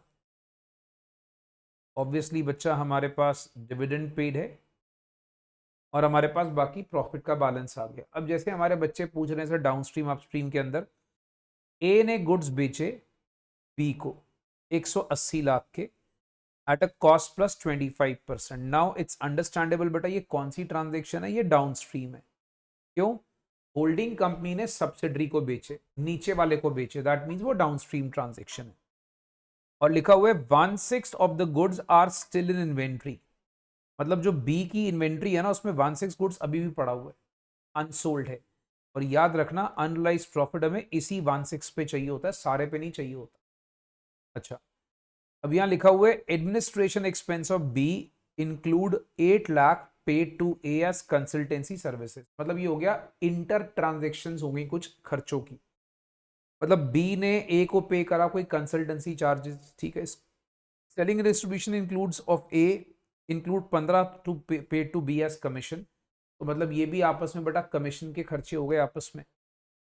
तो यहाँ लिखा हुआ आपके पास कि ए लिमिटेड होल्ड करता है 72% of equity capital of B limited, that means हमारा जो मेजोरिटी स्टेक है 72% है। ऑब्वियसली मिनोरिटी बेटा 28% हो गया, you can make it out. Equity capital of B limited जो है वो 1500 लाख है आपके पास, उसके पहले डेट ऑफ एक्विजिशन के पहले 1500 लाख है। अब मुझे ना इससे सिर्फ आपको कंसोलिडेटेड पीएल बनाना है, राइट। पहले बच्चे सारा क्वेश्चन एक बार देख लेना, मुझे सिर्फ पीएल बनाना, पीएल कैसे बनाना है वो देखो। चलिए हम एक फ्रेश पेज लेते हैं भाई, स्टार्ट करते हैं। अब जब हम लोग पीएल बनाना शुरू करेंगे ना दोस्तों, मैं तुम्हें एक शॉर्टकट और बता सकता हूं, if you are able to accept it. आप ना एक काम करा करो, क्वेश्चन में चेक कर लो, मेरे पास किन किन आइटम्स की एडजस्टमेंट है और वो आइटम से हमारे क्या क्या इफेक्ट होंगे। अगर तुम्हारे पास दिमाग है तो तुम एक कंबाइंड वर्किंग नोट भी बना सकते। कैसे सर? मैं छोटा सा आपको एग्जांपल देता हूं कैसे। जैसे अगर आप इसमें नोटिस करते हो, एक तो इसमें बेटा सेल्स आपकी एडजस्ट होंगी। आपको देखोगे क्वेश्चन में बेटा लिखा हुआ है सेल्स एंड अदर इनकम, तो इसके अंदर कुछ इंटर कंपनी सेल्स का पॉइंट है। तो दोस्तों यहां पर बेटा मेरे पास सेल्स एंड अदर इनकम जो है वो एडजस्ट होंगी। नेक्स्ट, एडमिनिस्ट्रेशन एक्सपेंसेस में पॉइंट है, आप चेक कर लो। फिर आपके पास एक कमीशन में पॉइंट है, तो कमीशन हो गया बेटा selling and distribution expenses. I hope you can make it out. Commission is your selling and distribution expenses. Now sales में अगर इफेक्ट आएगा तो ऑब्वियसली परचेज में आएगा, बट परचेज तो आप देखोगे क्वेश्चन में है नहीं, purchase is not there in the question. तो परचेज अगर नहीं है तो बेटा हम लोग क्या लेंगे? Raw material consumed. क्या लेंगे मेरे भाई? Raw material consumed. तो हम लोग यहां पर क्या करेंगे? रॉ मटेरियल कंज्यूम ले लेंगे। आ गया। और नेक्स्ट फिर हमारे पास क्या आएगा? इन्वेंट्री, ऑब्वियसली जब स्टॉक का जो पार्ट है। तो मुझे पता है जो मेरी एडजस्टमेंट्स है ना, उसके अकॉर्डिंगली मेरी ये 5 चीजों पे फर्क पड़ने वाला है। तो अगर मैं चाहूं तो इनके वर्किंग नोट्स अगर मैं पहले ही बना लूं तो मुझे बाद में प्रॉब्लम नहीं आएगी। ठीक है। अच्छा, अब जैसे यहाँ पर ध्यान से देखिएगा, पहले मेरे को बेसिकली यहाँ पर फंडा क्या है भाई। अगर मैं सेल्स की बात करता हूँ और अदर इनकम्स की बात करता हूँ, तो मेरे को यहाँ देखना पड़ेगा कि मेरे पास यहाँ पर क्या क्या फंडा है। देखो यहाँ पर ना बच्चों, if you just check out things very very carefully, इसके बीच में आपके पास दो कंपनीज का फंडा है, ए और बी का। पहले मैं सेल्स और अदर इनकम के बारे में बताता हूँ। जो आपको गिवन फिगर्स हैं, आप ऊपर पढ़िए बेटा, आपको 7500 और 1500 लिखी हुई हैं। 7500 और 1500 ये आपको लिखी हुई हैं, एक बार चेक करो। अब इसमें से जो इंटर कंपनी सेल्स हैं, ऑब्वियसली इंटर कंपनी सेल्स जो हैं वो ए की सेल है 180। अच्छा दोस्तों, अगर ए की सेल है 180 तो आपको पता है यहाँ पर कि बी के लिए वो परचेज हो गई है ना, बी के लिए वो परचेज हो गई। अब आप नोटिस करो, जब मैं रॉ मटेरियल कंज्यूम निकाल रहा हूं, मैं सिर्फ बी का निकाल रहा हूं, मैं ए का निकाल ही नहीं रहा, क्योंकि ए के लिए वो परचेज है ही नहीं। अंडरस्टैंड करो, raw material consumed is actually purchases. तो मेरे पास जो बी की रॉ मटेरियल कंज्यूम्ड है, if you check it out, ये देखिए 300 गिवन है। चेक करो बेटा, कितना गिवन है मेरे भाई? 300। ये मेरे पास 300 गिवन है। 300 में 180 जो है अल्टीमेटली, अगर मैं चेक करता हूं भाई, ये साथ में माइनस हो जाएगा। अब जैसे यहाँ पर मेरे भाई जो 180 है ना, अगर आप देखते हो लिखा हुआ है सोल्ड गुड्स ऑफ 180, तो मैंने सारा 180 पहले से निकाल लिया, गिवन है हमें वहां पर। अच्छा, इसके अलावा अब यहाँ पर इट्स 180 पे ऑब्वियसली कुछ ना कुछ स्टॉक रिजर्व होगा। हम एक काम करते हैं, पहले एक बार चेक कर लेते हैं कि किसके स्टॉक रिजर्व पे इफेक्ट होगा, सारा कुछ वो लिख लेते हैं। जैसा कि आपको पता है एडमिनिस्ट्रेशन एक्सपेंसेस के बारे में लिखा हुआ है, प्लीज जरा फोकस करना। बी लिमिटेड का खर्चा इंक्लूड करता है पे टू ए, मतलब एडमिनिस्ट्रेशन एक्सपेंसेस किसके इंक्लूड करते हैं? बी के। तो आपको एडमिनिस्ट्रेशन एक्सपेंस में दो कॉलम्स बनाने की जरूरत नहीं है। बी के एडमिनिस्ट्रेशन एक्सपेंस आपको लिखे हुए हैं 150, और उसमें एक इंटर एडमिनिस्ट्रेशन एक्सपेंसेस इंक्लूड करता है, and that works out to be 8। Notice कर लो जो क्वेश्चन में लिखा है, फिर लिखा है सेलिंग एंड डिस्ट्रीब्यूशन किसके इंक्लूड करता है बेटा? ए के। 15 लाख पे टू बी, हमने 15 लाख बेटा किसको पे करा? बी को। अब एक सिंपल सा फंडा है बेटा, अगर आप नोटिस कर रहे हो 8 लाख हमने कंसल्टेंसी सर्विसेज दी है किसको बेटा? ए को। अब मुझे एक बात बताओ, अगर बी ने ए को पे करा तो बी का खर्चा है, बट ए के लिए इनकम है, राइट? बेटा समझो ना, 8 लाख अगर मान लो बी ने ए को पे करा है तो बी के लिए एक्सपेंस है, ए के लिए इनकम है। तो मेरे को प्रैक्टिकली ये जो 8 लाख है, ये यहां पर ए में से भी अदर इनकम से लेस करना चाहिए, क्योंकि ये कंबाइंड मैंने बना दिया है सेल और अदर इनकम का। फोकस करना, तो दोनों से 8 लाख लेस करा, बी के खर्चों से और एक ही इनकम से। इसी तरीके से जो मेरा सेलिंग एक्सपेंस है, सेलिंग एक्सपेंस अगर आप नोटिस करते हो भाई, सेलिंग एंड डिस्ट्रीब्यूशन एक्सपेंस, इसमें अगर आप देखते हो भाई तो यहां पर अगर आप क्वेश्चन को नोटिस करोगे, ए ने पे करा किसको, बी को, तो बेटा बी की इनकम हो गई, ऑब्वियसली बी की इनकम से लेस हो जाएगा। बट यहां पर वो खर्चा जो है वो ए का लेस होगा, तो मुझे खाली ए का खर्चा बनाने की जरूरत है। ए का खर्चा दिया हुआ है 300, तो मैंने ए के खर्चे 15 उसमें से लेस कर दिए। पहले सारे बच्चे एक बार ये वर्किंग नोट समझना, ये मैं कैसे बना रहा हूं। Okay, next adjustment number, this is done, this is done. अब रह गया इसका 1/6 वाला पार्ट जो स्टॉक रिजर्व का होता है। देखो अगर आप नोटिस करोगे यहां पर बच्चा स्टॉक रिजर्व है।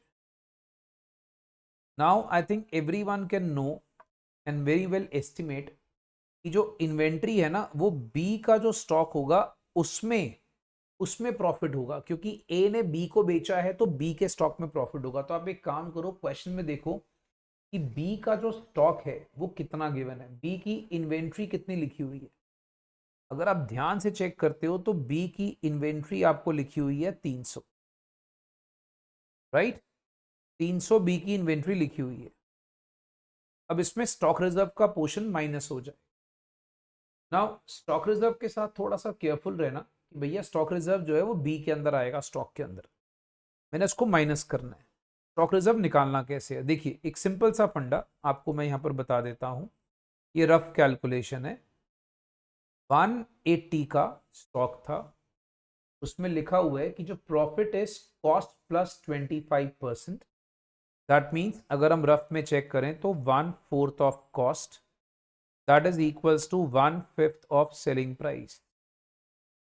तो 1/5 of selling price. But hold on, क्या ये सारा का सारा इन्वेंट्री आपका क्लोजिंग स्टॉक में है? नहीं, सिर्फ 1/6 इन्वेंट्री बची है, सिर्फ 1/6। तो 180 का जब आप 1/5 करके फिर आप 1/6 करते हो तो आपके पास आंसर आता है 6। तो बच्चों अगर आप इसमें नोटिस करते हो तो इन्वेंट्री में भैया 6 अपना लेस हो जाएगा। अब तुम लोग चेक करोगे ना तो तुम्हारे को सीपीएल बनाना बहुत आसान हो जाएगा, अगर आप ये टेक्निक से सीपीएल को फॉलो कर सकें तो आप देखोगे बच्चा इसको जब मैंने लेस करा मेरे पास बैलेंस आता है 7312, ये इसका बैलेंस आ गया है, ठीक है। इसको लेस कर लिया तो मेरे पास बच्चा बैलेंस आता है यहाँ पर 1485, ये इसका बैलेंस आ गया 1485।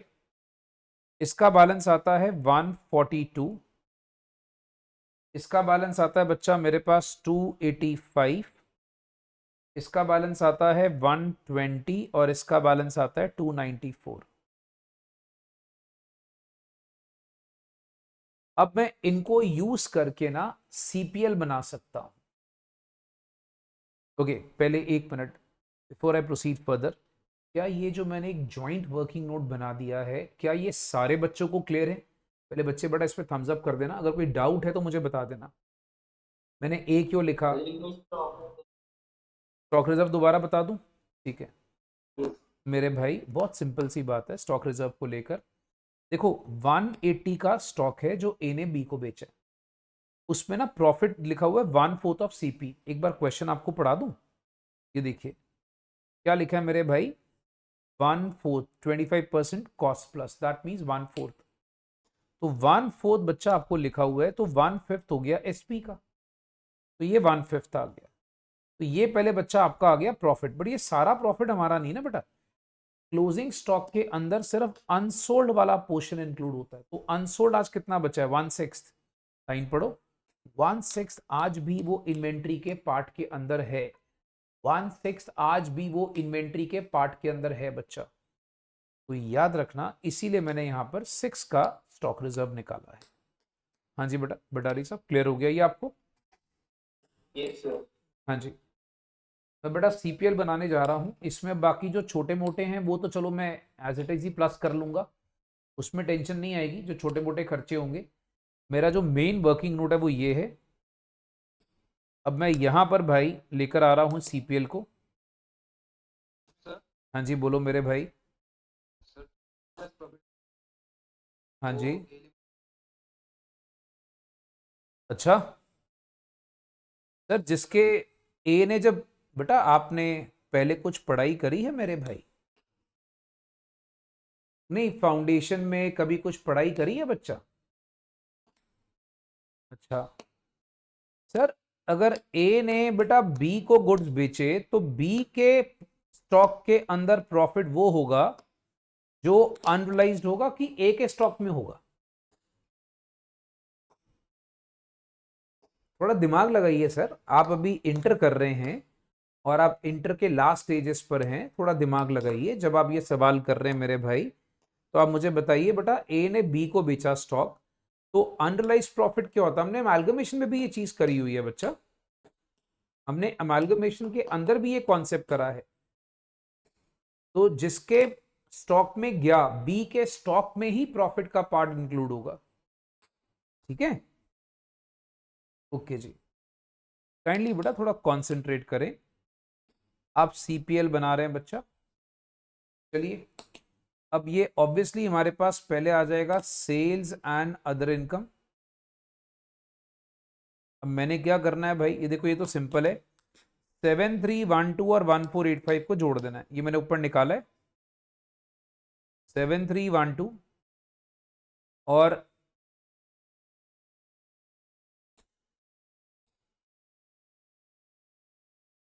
1485 को जोड़ देना है। तो that works out to be 8797। ये आ गया। बाकी इन्वेंट्री का फंडा खत्म, ये मेरी इनकम्स आ गई। फिर आप आ जाइए खर्चों में। खर्चों में लिखा है बेटा रॉ मटेरियल कंज्यूम्ड, तो वो 1200 उसका अपना था। ये देखो भाई, 1200 इस भाई साहब का अपना था, जरा नोटिस करना। और 120, 120 इसका आया बी का। ये देखो 120 जो मैं उसमें से उठा रहा हूं, 120 आ गया उसमें से बी का, तो ये आ गया 1320। चेक करते जाओ। बाकी बच्चा जो मेरे पास अगला दिया हुआ है वो दिया है प्रोडक्शन एक्सपेंसेस। थोड़ा 2 मिनट बेटा अपने सामने सम खोल लेना। प्रोडक्शन एक्सपेंसेस का मेरा मतलब है, जैसे आपको लिखा हुआ है वहां पर क्वेश्चन में, कि भाई हमारे पास जो प्रोडक्शन के खर्चे उसमें कोई पॉइंट ही नहीं है, तो मैंने क्या करा, 300 और 150 को सिंपली ऐड कर देना है। 300 और 150, ये दोनों को ऐड कर लिया भाई, मेरे पास आ गया है वहां पर 450। ये प्रोडक्शन एक्सपेंस आ गए। अच्छा, बाकी अगर हम यहाँ पर बात करते हैं ना, if you remember, change in inventories जो होती हैं पीएल स्टेटमेंट में से माइनस हो जाती हैं। कैसे सर, मैं आपको थोड़ा बताता हूं। आप देखो एक बार क्वेश्चन में चेंज इन इन्वेंट्रीज का, I am just following the format of PL. यहां पर कितनी इन्वेंट्री थी बेटा, ए की 1500, ए की थी 1500, ठीक है। प्लस हमारे पास बी की इन्वेंट्री कितनी है बच्चा, बी की कितनी आ गई चेक करो, 294। तो बी की आ गई 294। अब मैं इनको माइनस क्यों कर रहा हूं, क्योंकि ये इंक्रीज इन इन्वेंट्री है। If you remember, increase in inventory हमारे पास जो फॉर्मेट होता है उसमें से माइनस होती है इंक्रीज इन स्टॉक। ठीक है जी, तो 1794 इसमें से माइनस हो जाए। फिर आपके पास आता है इंप्लॉई बेनिफिट एक्सपेंसेस। बनाना इसको पीएल के फॉर्मेट में ही है। इंप्लॉई बेनिफिट एक्सपेंसेस में वेजेस एंड सैलरीज आ जाएगा 1200 और 225। इनफैक्ट उसमें कोई पॉइंट नहीं है, तो 1200 और 225 को मैंने जोड़ा और 1425 आ जाता है। इसको भी आप चेक कर सकते हैं। फाइनेंस कॉस्ट, फाइनेंस कॉस्ट बच्चा अगर आप इसमें नोटिस करते हो, मेरे पास क्वेश्चन में इंटरेस्ट लिखा हुआ है 150 और 75। आप चेक कर लीजिए, 150 और 75, तो 225 का मेरे पास फाइनेंस कॉस्ट आ गया।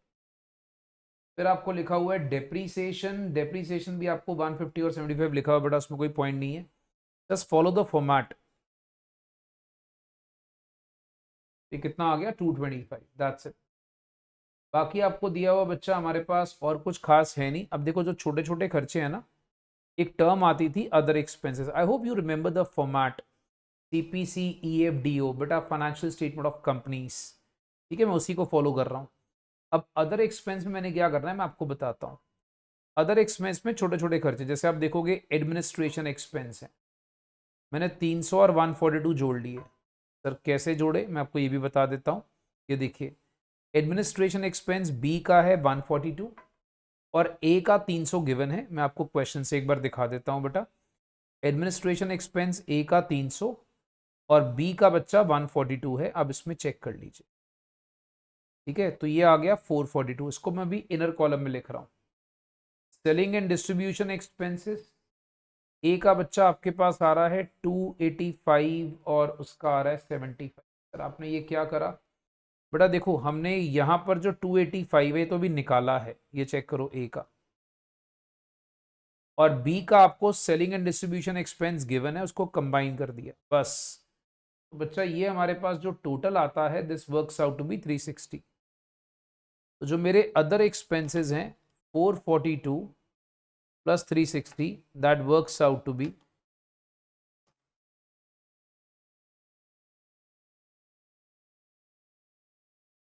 कैलकुलेटर भैया नाराज हो गए हैं, 802। ये मेरे पास आ जाता है अदर एक्सपेंस। अब बच्चे क्या करें बेटा, टोटल ऑफ एक्सपेंस ले लें। टोटल ऑफ एक्सपेंस जब लोगे तो याद रखना चेंज इन इन्वेंट्री नेगेटिव में है बिकॉज इंक्रीज है। ठीक है, तो 1320 प्लस 450 माइनस 1794 प्लस 1425, 225, 225 और 802, ये बच्चा 2653 आता है। या आपके पास आता है 2653, 87972653, ये आपके पास आ गया है। आपने क्या करना है भाई, आपको प्रॉफिट बिफोर टैक्सेस निकालना है। ठीक है, 8797 इसमें से लेस कर लीजिए, वो आ जाता है 6144। ये चेक कर लीजिए। तो प्रोविजन फॉर टैक्सेस आपको बहुत आसानी से गिवन है। वो आप देखोगे बच्चा, जो टैक्सेस है वो दिया हुआ है 1800 और 300, that works out to be 2100। इसको माइनस कर लीजिए and that works out to be 4044। ये आ गया। अब जब मैं आपसे इसकी बात करता हूं डिविडेंड पेड की, इसमें हमारा क्वेश्चन में ना एक्चुअली में डिविडेंड पेड भी मेंशन है, ध्यान से देखिएगा। इसका तो चलो 1800 है ही है, दैट इज फाइन। बट आपको शायद पता होगा कि अगर सपोज सब्सिडरी की हम बात करें ना, तो सब्सिडरी का सिर्फ जो माइनॉरिटी का डिविडेंड है वो हमें पे करना पड़ेगा। देखो अपना तो डिविडेंड हमें समझ में आ रहा ना 1800, बट सब्सिडरी को जब हम टेक ओवर करते हैं तो 1800 तो ठीक है, बट जो माइनॉरिटी का डिविडेंड होगा दैट इज 225 का 28%। माइनॉरिटी का हम खाली वही डिविडेंड पे करेंगे, क्योंकि बाकी तो अपना खुद का ही है ना बच्चा, अपने आप को थोड़े डिविडेंड पे करी जाएंगे, याद रखना। तो बच्चों इसको जब जोड़ते हैं तो ये आता है 1863। अब इसको भी माइनस करा तो मेरे पास नेट प्रॉफिट आता है, जो आपने सीपीएल का नेट प्रॉफिट होता है सारा का सारा, और वो आता है 2181। तो बच्चों ये एक सम मैंने आपके लिए स्पेसिफिकली बेटा ढूंढ के इसको प्रैक्टिस करवा दिया। इसका रीजन है, रीजन ये है भाई कि अपने पास ना ऐसा क्वेश्चन जो है बहुत ही रेयर अकरेंस में है। आप देखोगे इवन आईसीए के मॉड्यूल में सिर्फ एक आध गिवन है सीपीएल का क्वेश्चन। हाँ जी, बच्चे मुझे बताएं बेटा, सीपीएल का question is clear to everyone, किसी बच्चे को डाउट तो नहीं है? देखो भैया फटाफट से आपको यस या नो करना है, कोई डाउट है तो प्लीज बता दो।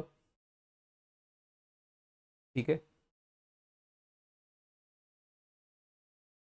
अब मेरे भाई एक क्वेश्चन जो और है ये मैं आपको कराने जा रहा हूं, इसमें हम लोग सीबीएस बनाना सीखेंगे।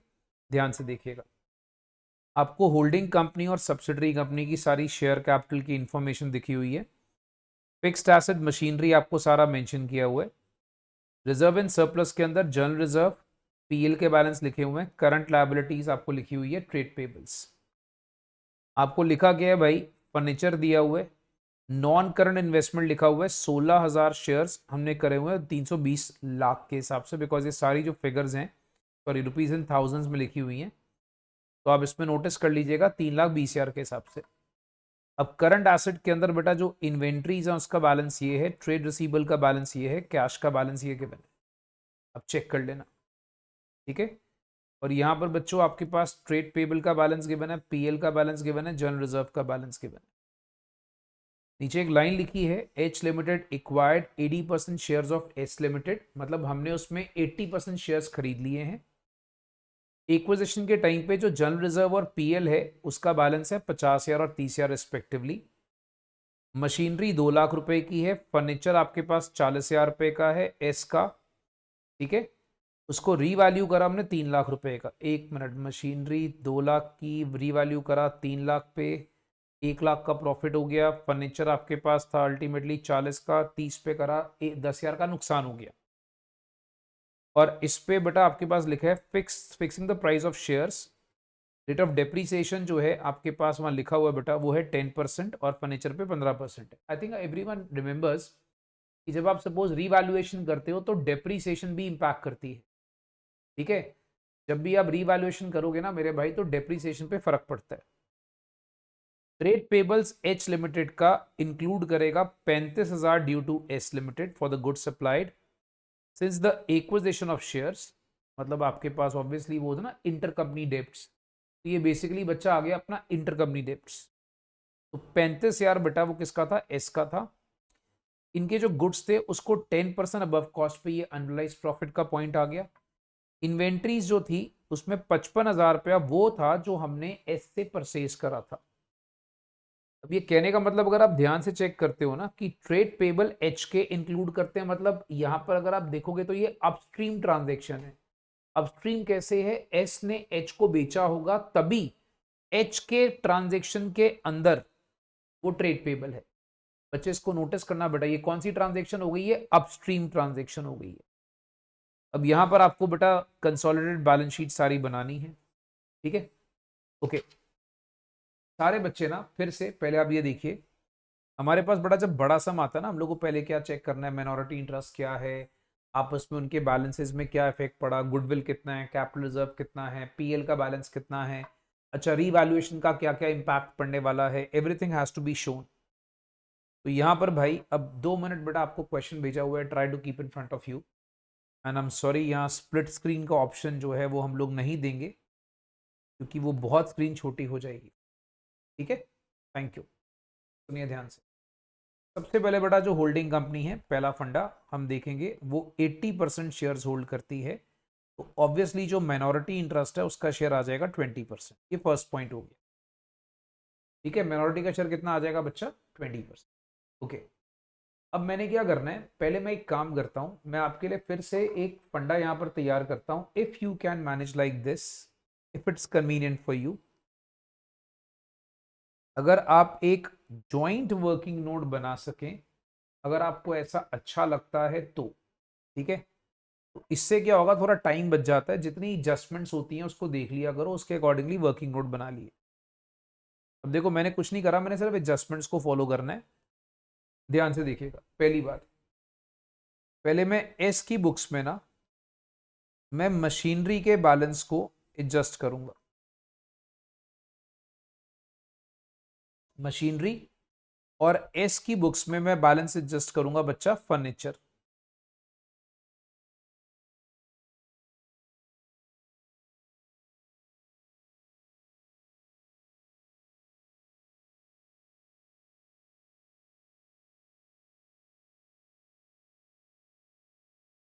अब आप देखें यहां पर क्या कहानी है, आपको चेक करना है। पहले जो हमें मशीनरी और फर्नीचर के बैलेंसेस क्वेश्चन में गिवन है, ये देखो मशीनरी एस की बुक्स में कितना लिखा हुआ है 180, और इसका क्या लिखा हुआ है बेटा 34, तो 180 ये लिखा है और 34 ये दिया हुआ है, तो ये आपको लिखा हुआ है बैलेंस शीट में जो बैलेंस गिवन है क्वेश्चन के अंदर। ओके यहां पर बच्चा अगर आप देखते हो 1 लाख का आपको हुआ है प्रॉफिट, कैसे, क्वेश्चन में नीचे पढ़ लीजिएगा ध्यान से, प्लीज फोकस करना। 2 लाख की चीज को हमने 3 लाख का वैल्यू करा तो 1 लाख का प्रॉफिट हो गया, तो 1 लाख का रिवैल्यूएशन गेन हो गया, right. And I think you know it very well, अगर 1 लाख का प्रॉफिट हुआ दैट मीन्स इस पे डेप्रीसिएशन और पड़ेगी। एसेट की वैल्यू बढ़ती तो डेप्रीसिएशन और पड़ती है, तो और जब डेप्रीसिएशन पड़ेगा तो वो 10,000 से आपकी वैल्यू कम हो जाएगी। तो बच्चों इसका जो रिवाइज्ड बैलेंस आएगा वो आ जाएगा 270। तो ये जब आपने कंसोलिडेट करना है बैलेंस शीट में, आपको याद रहेगा मशीनरी जब मैंने एस की उठानी है, मैंने 270 उठानी है, ठीक है। फर्नीचर का चेक करो, फर्नीचर का 40 का बैलेंस था, 30 हो गया और 15% डेप्रीसिएशन है, अर्थात सबसे पहले 10,000 का बैलेंस कम करो। अगर बैलेंस कम होता है तो डेप्रीसिएशन बढ़ जाती है, ठीक है। मैं ये लिख देता हूँ, ये रिवैल्यूएशन और ये डेप्रीसिएशन, तो डेप्रीसिएशन बढ़ जाती है। अच्छा, अब ये चाहो तो वर्किंग नोट अलग अलग भी बना सकते हो, मेरी तरफ से ऐसी कोई ऐसे रिस्ट्रिक्शंस नहीं है, मैं सिर्फ आपको टाइम सेविंग टेक्निक्स बता रहा हूँ। तो भाई साहब ये 25,500 आ गया आपके पास, ये लीजिए एस का बैलेंस आ गया। अब फिर एस का यहां पर आपका पीएल सबसे ज्यादा इंपैक्ट करने वाला। पीएल कैसे, मैं आपको बताता हूं। देखिए बच्चा ध्यान से, बहुत स्लोली चलेंगे। एस का जो पीएल है वो गिवन है 65,000, फोकस करना। तो आपके पास भाई ये 65,000 पीएल आपको गिवन है।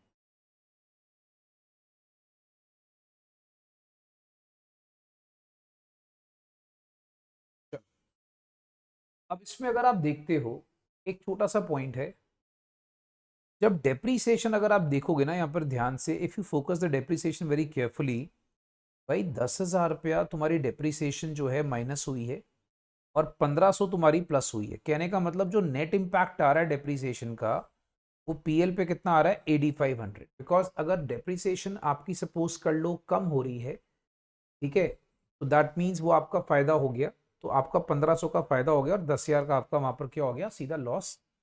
दैट मीन्स 8500 सीधा पीएल, पीएल इंपैक्ट करेगा आपका, ठीक है। अब पीएल के अंदर ना एक चीज और इंपैक्ट करेगी सब्सिडरी के, वो होगा स्टॉक रिजर्व। अब जैसे एक बच्चा बेचारा परेशान था, सर ये स्टॉक रिजर्व अब हमें कैसे पता लगा वो सब्सिडरी की बुक्स का है। मेरे भाई बेचा किसने, ठीक है, बेचा किसने, पहले अब ये देखो, सिंपल सी बात है, बेचा किसने है। अगर आप यहां पर ध्यान से क्वेश्चन को पढ़ते हो, तो मैं आपको बार बार बोल रहा हूं, बेचा किसने है बेटा, अल्टीमेटली 35,000 का वहां पर आपके पास है due to S limited for goods supplied, उसने बेचा है। अब उसने जो गुड्स बेचे हैं तो ऑब्वियसली वो प्रॉफिट एलिमेंट हमारे पीएल में होगा। एस बोलेगा बेटा वो प्रॉफिट एलिमेंट मेरे पीएल में है। अब वो प्रॉफिट एलिमेंट कितना है बच्चा, 55,000 की गुड्स की कॉस्ट थी, ठीक है, और आपको लिखा है ये देखो, गुड्स कॉस्टिंग 55,000 पर परचेज्ड फ्रॉम एस लिमिटेड। बहुत सिंपल सी बात है, 1/10 ऑफ द कॉस्ट है, ठीक है, 1/10 ऑफ द कॉस्ट है। दैट मीन्स 1/10 का मतलब हो गया बच्चा 1/11, राइट। अब यहां पर अगर आप नोटिस करते हो, यहां लिखा है एच की गुड्स कॉस्टिंग है। बेटा अगर एच की गुड्स कॉस्टिंग है तो एस का तो सेलिंग प्राइस ही है ये थोड़ा लाइन को याद रखना। एस का तो सेलिंग प्राइस है, सब्सिडरी का तो सेलिंग प्राइस है। तो बच्चों आपको जो दिमाग में रखना है, प्रॉफिट इंपैक्ट होगा, प्रॉफिट है किसका, ये एस का प्रॉफिट है, ठीक है। तो एस का प्रॉफिट है तो आपको 55,000 के ऊपर 111 जो प्रॉफिट है वो है 5,000 का, वो आपको पहले उसके प्रॉफिट से निकालना पड़ेगा। चिंता मत करो, मैं उसकी इन्वेंट्रीज को भी ठीक कर रहा हूं, आप चिंता मत करो, मैं उसके इन्वेंट्री स्टॉक को भी ठीक करूंगा, बट पहले मैंने भी इसका प्रॉफिट एडजस्ट कर दिया, ठीक है। हम एक काम करते हैं, हम साथ साथ ही ना यहाँ पर स्टॉक, अच्छा अब ये किसके स्टॉक को इंपैक्ट करेगा, ये इंपैक्ट करेगा बेटा एच के स्टॉक को, ये एच के स्टॉक के अंदर प्रॉफिट होगा, याद रखना। अगर मैं चेक करूंगा तो भैया एच के स्टॉक की वैल्यू कितनी थी, एच के स्टॉक की वैल्यू थी 260। बस ये खाली अपस्ट्रीम डाउनस्ट्रीम वाली ट्रांजेक्शन को दिमाग में रख लो बेटा, 268 इसकी वैल्यू थी। अब 268 में से ये 5,000 का प्रॉफिट इंपैक्ट होगा, तो जो एच का स्टॉक होगा वो आ जाएगा 253, और जो एस का प्रॉफिट जो हम टेक ओवर करेंगे ना, उसका हम प्रॉफिट हम टेक ओवर करेंगे वो आएगा 51,500। मतलब ये एस का वो प्रॉफिट होगा जो हम उठाएंगे, टेक ओवर करेंगे 51,500। अच्छा, अब ये बहुत ऑब्वियस सी बात है कि उनके डेटर्स और क्रेडिटर्स जो हैं वो दोनों इंपैक्ट करेंगे। तो मैं एक काम करता हूं, उनके डेटर्स और क्रेडिटर्स के ऊपर ना जो वर्किंग नोट बनना है वो नीचे बना देता हूं।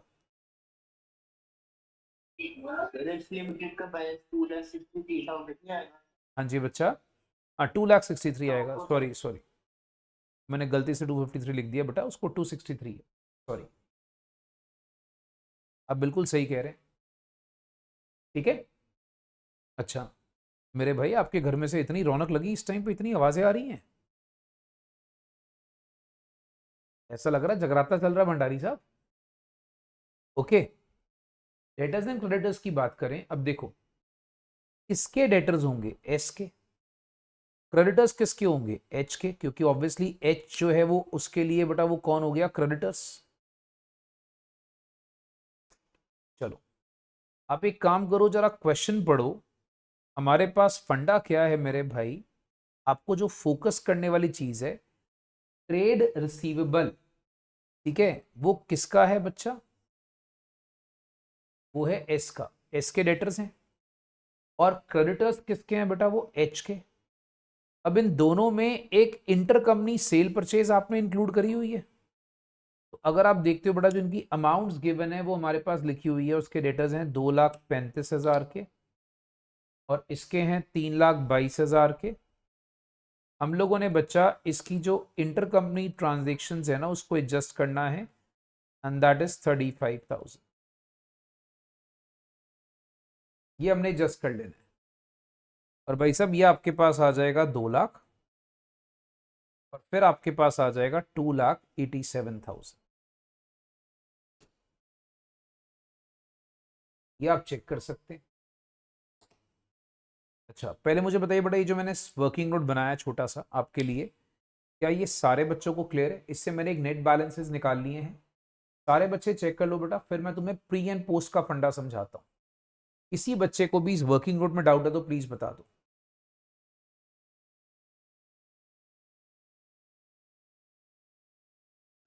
ठीक है, ट्रिमेंडसली गुड। अगर नहीं डाउट है तो फिर अब आइए भाई, जो हमारे पास क्वेश्चन रहेगा, अपने को सेकंड फंडा होता है बेटा रिजर्व एंड सरप्लस का ना, ये नेक्स्ट वर्किंग नोट आएगा।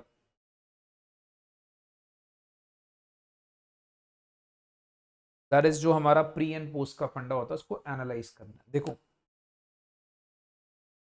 आपके पास पहले जनरल रिजर्व गिवन है, चेक करो भाई मेरे। जनरल रिजर्व का बैलेंस कितना गिवन है एज पर द, अगर आप देखोगे तो सब्सिडरी कंपनी का बैलेंस, आपके पास balance as per balance sheet वगैरह कितना मेंशन किया हुआ है सारा जनरल रिजर्व का, दैट इज 135। डन हो गया। और जो पीएल का बैलेंस दिया हुआ आपके पास, अब यहां पर प्रॉब्लम ये है मेरे भाई कि मेरे पास आई थिंक बैलेंस को मिसप्रिंट कर दिया है बच्चों, यहाँ पर ये 135 नहीं है, ये 155 है। प्लीज ठीक कर लीजिएगा, आई एम सॉरी, इन्होंने टाइपिंग एरर कर दिया बेटा, वो 155 का बैलेंस है, काइंडली करेक्टेड। तो जनरल रिजर्व बेटा सब्सिडरी कंपनी का बैलेंस है 155 का, को चेक कर लेना। और इसमें से कितना प्री वाला पोर्शन है और कितना पोस्ट वाला पोर्शन है, मुझे यही सेग्रीगेट करना है। देखो बहुत सिंपल है, अगर आप देखते हो आपको ना क्वेश्चन में कुछ बातें लिखी होती हैं जो आपको बिल्कुल क्लियर कर जाती हैं कि आपके पास है क्या। यहाँ लिखा हुआ है जनरल रिजर्व का बैलेंस कितना था बेटा जब एक्विजिशन कर रहे थे, 50,000। तो 50,000 बच्चा मेरा प्री वाला पोर्शन आ गया, अंडरस्टूड है। तो बाकी बैलेंस मेरा 1,05,000 भाई साहब पोस्ट वाला पोर्शन, ठीक है। इसमें भाई मेरे जो होल्डिंग कंपनी का शेयर है वो है 80%, दैट मीन्स 40,000। और सब्सिडरी कंपनी का शेयर है 20%, and that works out to be 10,000। ये चेक कर लेना। सेम इसी तरीके से इसमें होल्डिंग कंपनी का शेयर 80%, सब्सिडरी का शेयर आ गया 20%, 80% बच्चा इसमें आप चेक करते हो तो ये आ जाता है 84,000, और सब्सिडरी का शेयर बटा वो आता है 21,000। अब मेरे ख्याल से आपको कहने की जरूरत नहीं है कि जो सब्सिडरी का शेयर होगा वो माइनॉरिटी इंटरेस्ट होगा। I think every one can make it out, बटा जो सब्सिडरी का शेयर होगा वो माइनॉरिटी इंटरेस्ट में चला जाएगा। ठीक है, यहाँ फिर भी लिख देता हूँ, सब्सिडरी का share is your minority interest. इसको थोड़ा सा नीट कर देते हैं, ये लीजिए 21,000 और ये मिनॉरिटी का इंटरेस्ट है। तो बच्चों ये अपने पास सेग्रीगेशन आ गया पहले जनरल रिजर्व का। जनरल रिजर्व करने के बाद बेटा आप देखोगे पीएल। अब पीएल का फंडा ये है, जो सब्सिडरी का पीएल है वो आपने अभी ठीक करके निकाला है ऊपर, ये देखना भैया, सब्सिडरी का पीएल आपने निकाला, ये देखिए 51,500, चेक कर लो। 51,500 बटा आपने पीएल उसका निकाला है।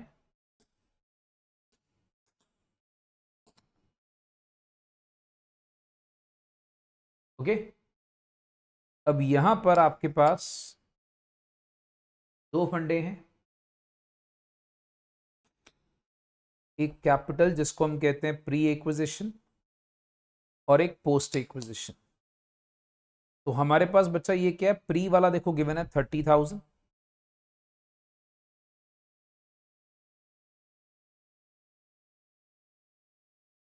प्री वाला आ गया 30,000, पोस्ट वाला आ गया 21,500। अब आपके पास सेग्रीगेशन आसान होगी बेटा, 80% जो है मेरे भाई वो होल्डिंग कंपनी का शेयर हो गया 24,000, और 20% बच्चा वो सब्सिडरी का मिनॉरिटी इंटरेस्ट हो गया। इसके साथ साथ आप मिनॉरिटी इंटरेस्ट भी साथ साथ निकाल लेंगे 6,000। सेम गोज लाइक दिस, ये मेरे पास क्या आ गया बच्चा, 80% that works out to be 17,200, और बाकी 4,300 बच्चा इसका 20% हो गया। अब बच्चे चेक करो कि क्या तुम लोगों को बेटा ये कहानी क्लियर है। अब देखो मेरा मिनॉरिटी इंटरेस्ट निकालना बहुत आसान हो जाएगा। ये देखो मिनॉरिटी इंटरेस्ट बच्चा कैसे, एक तो मेरे पास ये पोर्शन आ गया, ये देख लो बेटा, ये मिनॉरिटी इंटरेस्ट आ गया, ये आ गया, ठीक है, ये आ गया, ये आ गया। अगर सपोज कर लो मेरे को बैलेंस शीट के लिए माइनॉरिटी इंटरेस्ट निकालना है, राइट, हमने क्या करना है भैया, जनरल रिजर्व से शेयर कितना आया था उसका, जनरल रिजर्व से शेयर देख लो बेटा 10 और 21, 10 और 21 बेटा कितना हो गया 31। पीएल का शेयर कितना है, पीएल का 6 और 4,300 मतलब 10,300, ये आ गया, ये मिनॉरिटी का शेयर आ गया बच्चा। रुको, प्लस उनका जो इक्विटी कैपिटल था उसमें कितना शेयर होगा, इक्विटी कैपिटल में शेयर देखो, यहां पर फंडा ये था मेरे भाई कि जो इक्विटी कैपिटल थी टोटल सब्सिडरी की वो 2 लाख थी, ये देखिए 2 लाख थी। 2 लाख में अगर हम यहाँ पे चेक करें मेरे भाई तो 20% आ गया 40,000। तो पीएल का मैंने निकाल लिया है, और रही बात उनके इक्विटी कैपिटल की, वो आ गया 40,000। अब रह गया आपके पास, आपको याद होगा रीवैल्यूएशन का, एक आपके पास आया था 1 लाख का गेन और 10,000 का लॉस था। तो जो नेट गेन हुआ था रीवैल्यूएशन में वो था 90,000। तो 90,000 का भी 20% मिनॉरिटी को मिलेगा, क्योंकि रीवैल्यूएशन सब्सिडरी कंपनी का कुछ भी होगा उसका भी फायदा या नुकसान जो भी होगा मिनॉरिटी को मिलेगा। सो मिनॉरिटी का अगर आप यहाँ पे शेयर देखते हो तो that works out to be 99,300, 99,300।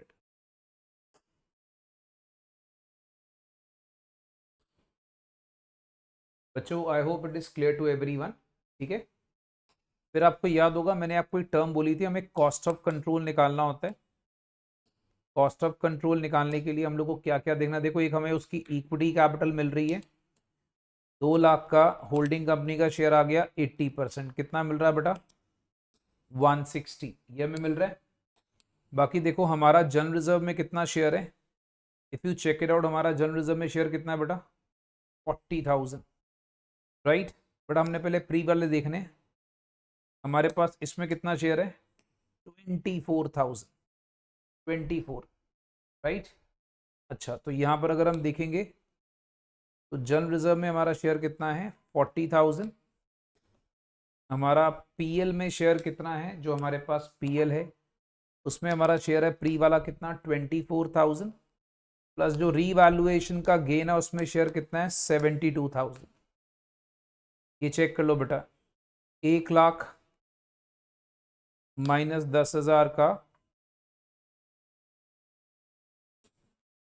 80%। तो this actually works out to be 296। ये मेरा कॉस्ट ऑफ कंट्रोल आ गया। रुको, बट इसमें जो मेरी इन्वेस्टमेंट्स है उससे मैं कंपेयर करूंगा। मेरी जो इन्वेस्टमेंट है बच्चा वो कितने की है 3,20,000 की। देखो मैंने कितनी इन्वेस्टमेंट करी हुई है 320 की।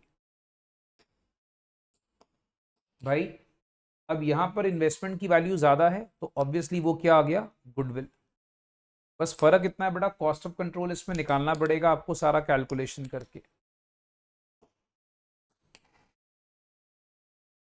चलिए फिर मैं आपके लिए एक वो भी चीज कैलकुलेट कर देता हूं कि पोस्ट एक्विजिशन का जो प्रॉफिट एंड लॉस होगा वो क्या होगा। देखो पोस्ट एक्विजिशन का रिजर्व और प्रॉफिट का क्या बैलेंस होगा। देखो दो चीजें हैं, एक रिजर्व एक पीएल का बैलेंस। अगर मैं रिजर्व की बात करता हूं, देखो सब्सिडरी कंपनी है ना, सब्सिडरी कंपनी से जो हमें पोस्ट एक्विजिशन रिजर्व मिल रहा है वो कितना मिल रहा है 84। मैं आपके लिए मार्क कर रहा हूं। और पीएल हमें कितना मिल रहा है बेटा, हमें पीएल वहां पर मिल रहा है 17,200। ठीक है, पोस्ट एक्विजिशन रिजर्व की बात कर रहा हूं अभी सिर्फ। तो रिजर्व अगर आप देखोगे तो 84,000 आ रहा है और पीएल का शेयर है 17,200। ये पीएल में डाल दिया, ठीक है। और होल्डिंग कंपनी का अपना शेयर कितना है, अपना शेयर, अपना शेयर भी उसको प्लस करना है बेटा। होल्डिंग कंपनी का अपना पीएल है 280 और उसका रिजर्व है अपना 435। तो 435 बच्चा अपना प्लस करा और इसमें आ गया 280। तो कहने का मतलब ये हो गया दोस्तों कि टोटल आ गया 5,19,000 और ये आ गया 2,97,200। Sorry, it is 2,97,200। ये लीजिए, अब आपके पास सारा कुछ आ गया। अब आपको खाली इन चीजों को जोड़ के बैलेंस शीट बनानी है। पहले एक minute, any one has a doubt in any of the working notes, मुझे पहले ये बता दो, कोई भी वर्किंग नोट में डाउट है तो।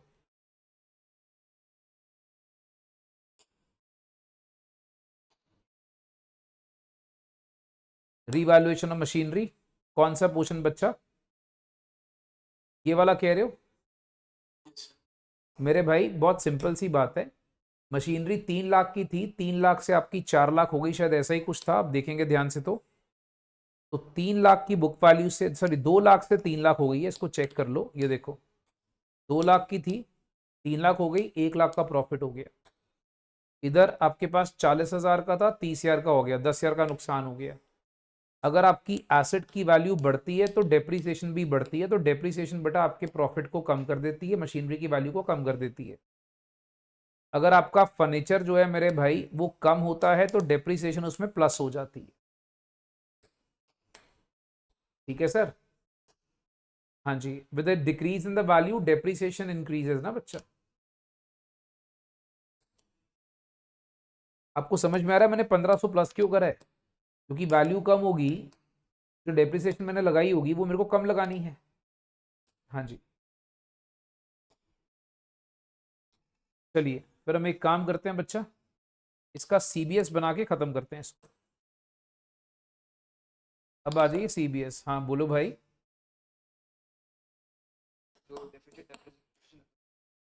8500 वो पीएल में जस्ट होगा। कर दिया सर, ऊपर चेक करें।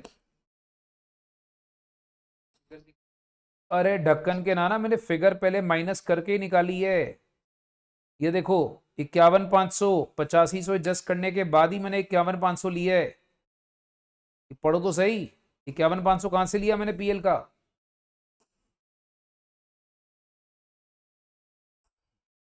सुत्ते पे हैं। चलो कोई बात नहीं। शेयर कैपिटल बेटा मैं ना वो नहीं लिख रहा, share holders funds and all that, मैं सिर्फ आपको बैलेंस शीट बना देता हूँ, जो बाकी जो फॉर्मेलिटीज होती हैं वो आप खुद करेंगे। हमारे पास भैया जो शेयर रहेंगे वो कितने रहेंगे, देखो सिंपल सी बात है, शेयर कैपिटल हमारे पास कितनी होगी। हमारे पास अपने शेयर थे 1200 लाख के, ठीक है, 1200,000 मतलब 12 लाख के शेयर हो गए, तो 12 लाख के हमारे शेयर हो गए। बाकी रह गया रिजर्व एंड सरप्लस। भैया रिजर्व एंड सरप्लस देखो आपके पास आ गया पोस्ट का 519 और 297,200, इनको जोड़ दो, मैंने सारा बना दिया है। 519 और 297,200 आपको पता है पोस्ट का आएगा, पोस्ट का, प्री का नहीं आएगा, तो that is 8,16,200। See the working note above, everything is done now. Minority interest भैया ऊपर कैलकुलेट करा है 99,300, चेक करो। ट्रेड पेबल्स, ट्रेड पेबल का सीन ऐसा है भाई साहब, जो अपने हैं ना वो 3/22 के नहीं है, अब याद रखना, अपने मैंने अभी निकाले हैं, सामने वाले के सेम है 1/23।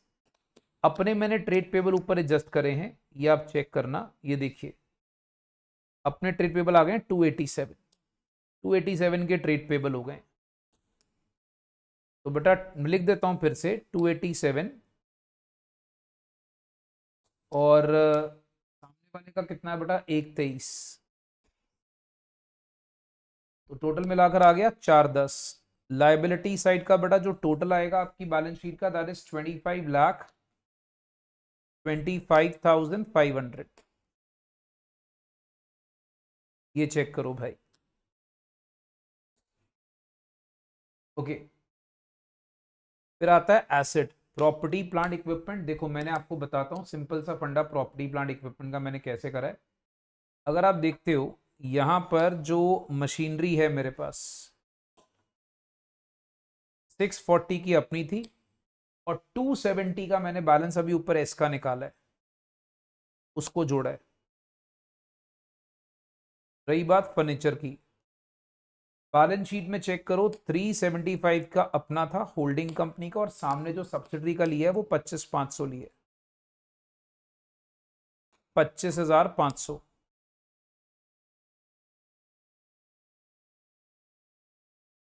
ये लीजिए, तो भाई ये आ गया 9,10,000, ये आ गया 4,05,000। तो फिर आप देखोगे बेटा जो अपने पास गुडविल है, गुडविल, गुडविल हमने कैलकुलेट करी थी 24,000 की, तो इनटैंजिबल एसेट के फॉर्म में लिख देना। रही बात बेटा करंट एसेट के अंदर स्टॉक, स्टॉक देखो अगर आप देखोगे तो ऊपर 263 का हमने अभी कैलकुलेट करा था एच का, और एस का एज इट इज उठा लिया 62, क्योंकि इसमें एच के स्टॉक में पंगा था, 325 का स्टॉक आ गया। चेक करो, ट्रेड रिसीबल 470, और यहां पर ट्रेड रिसीबल बेटा एस के फर्क पड़े थे, उस पे था 2 लाख रुपए। इसमें से बेटा कोई फिगर अगर आपको नहीं पता लगेगी प्लीज मुझे बता देना, खाली मैं उनको ऐड ऑन कर रहा हूं, और कैश में कुछ नहीं है, कैश दोनों की फिगर्स आपको लिखी हुई है 164 एंड 32,000। ये लीजिए बच्चा, इनको एडअप कर लीजिए और आप देखोगे बैलेंस शीट का टोटल 25,25,500 रुपए आ जाएगा। If any figure is not feasible, वैसे तो बड़ा all working notes are done, all working notes are done, फिर भी अगर कोई फिगर आपको नहीं पता लगती तो प्लीज अभी पूछ लो।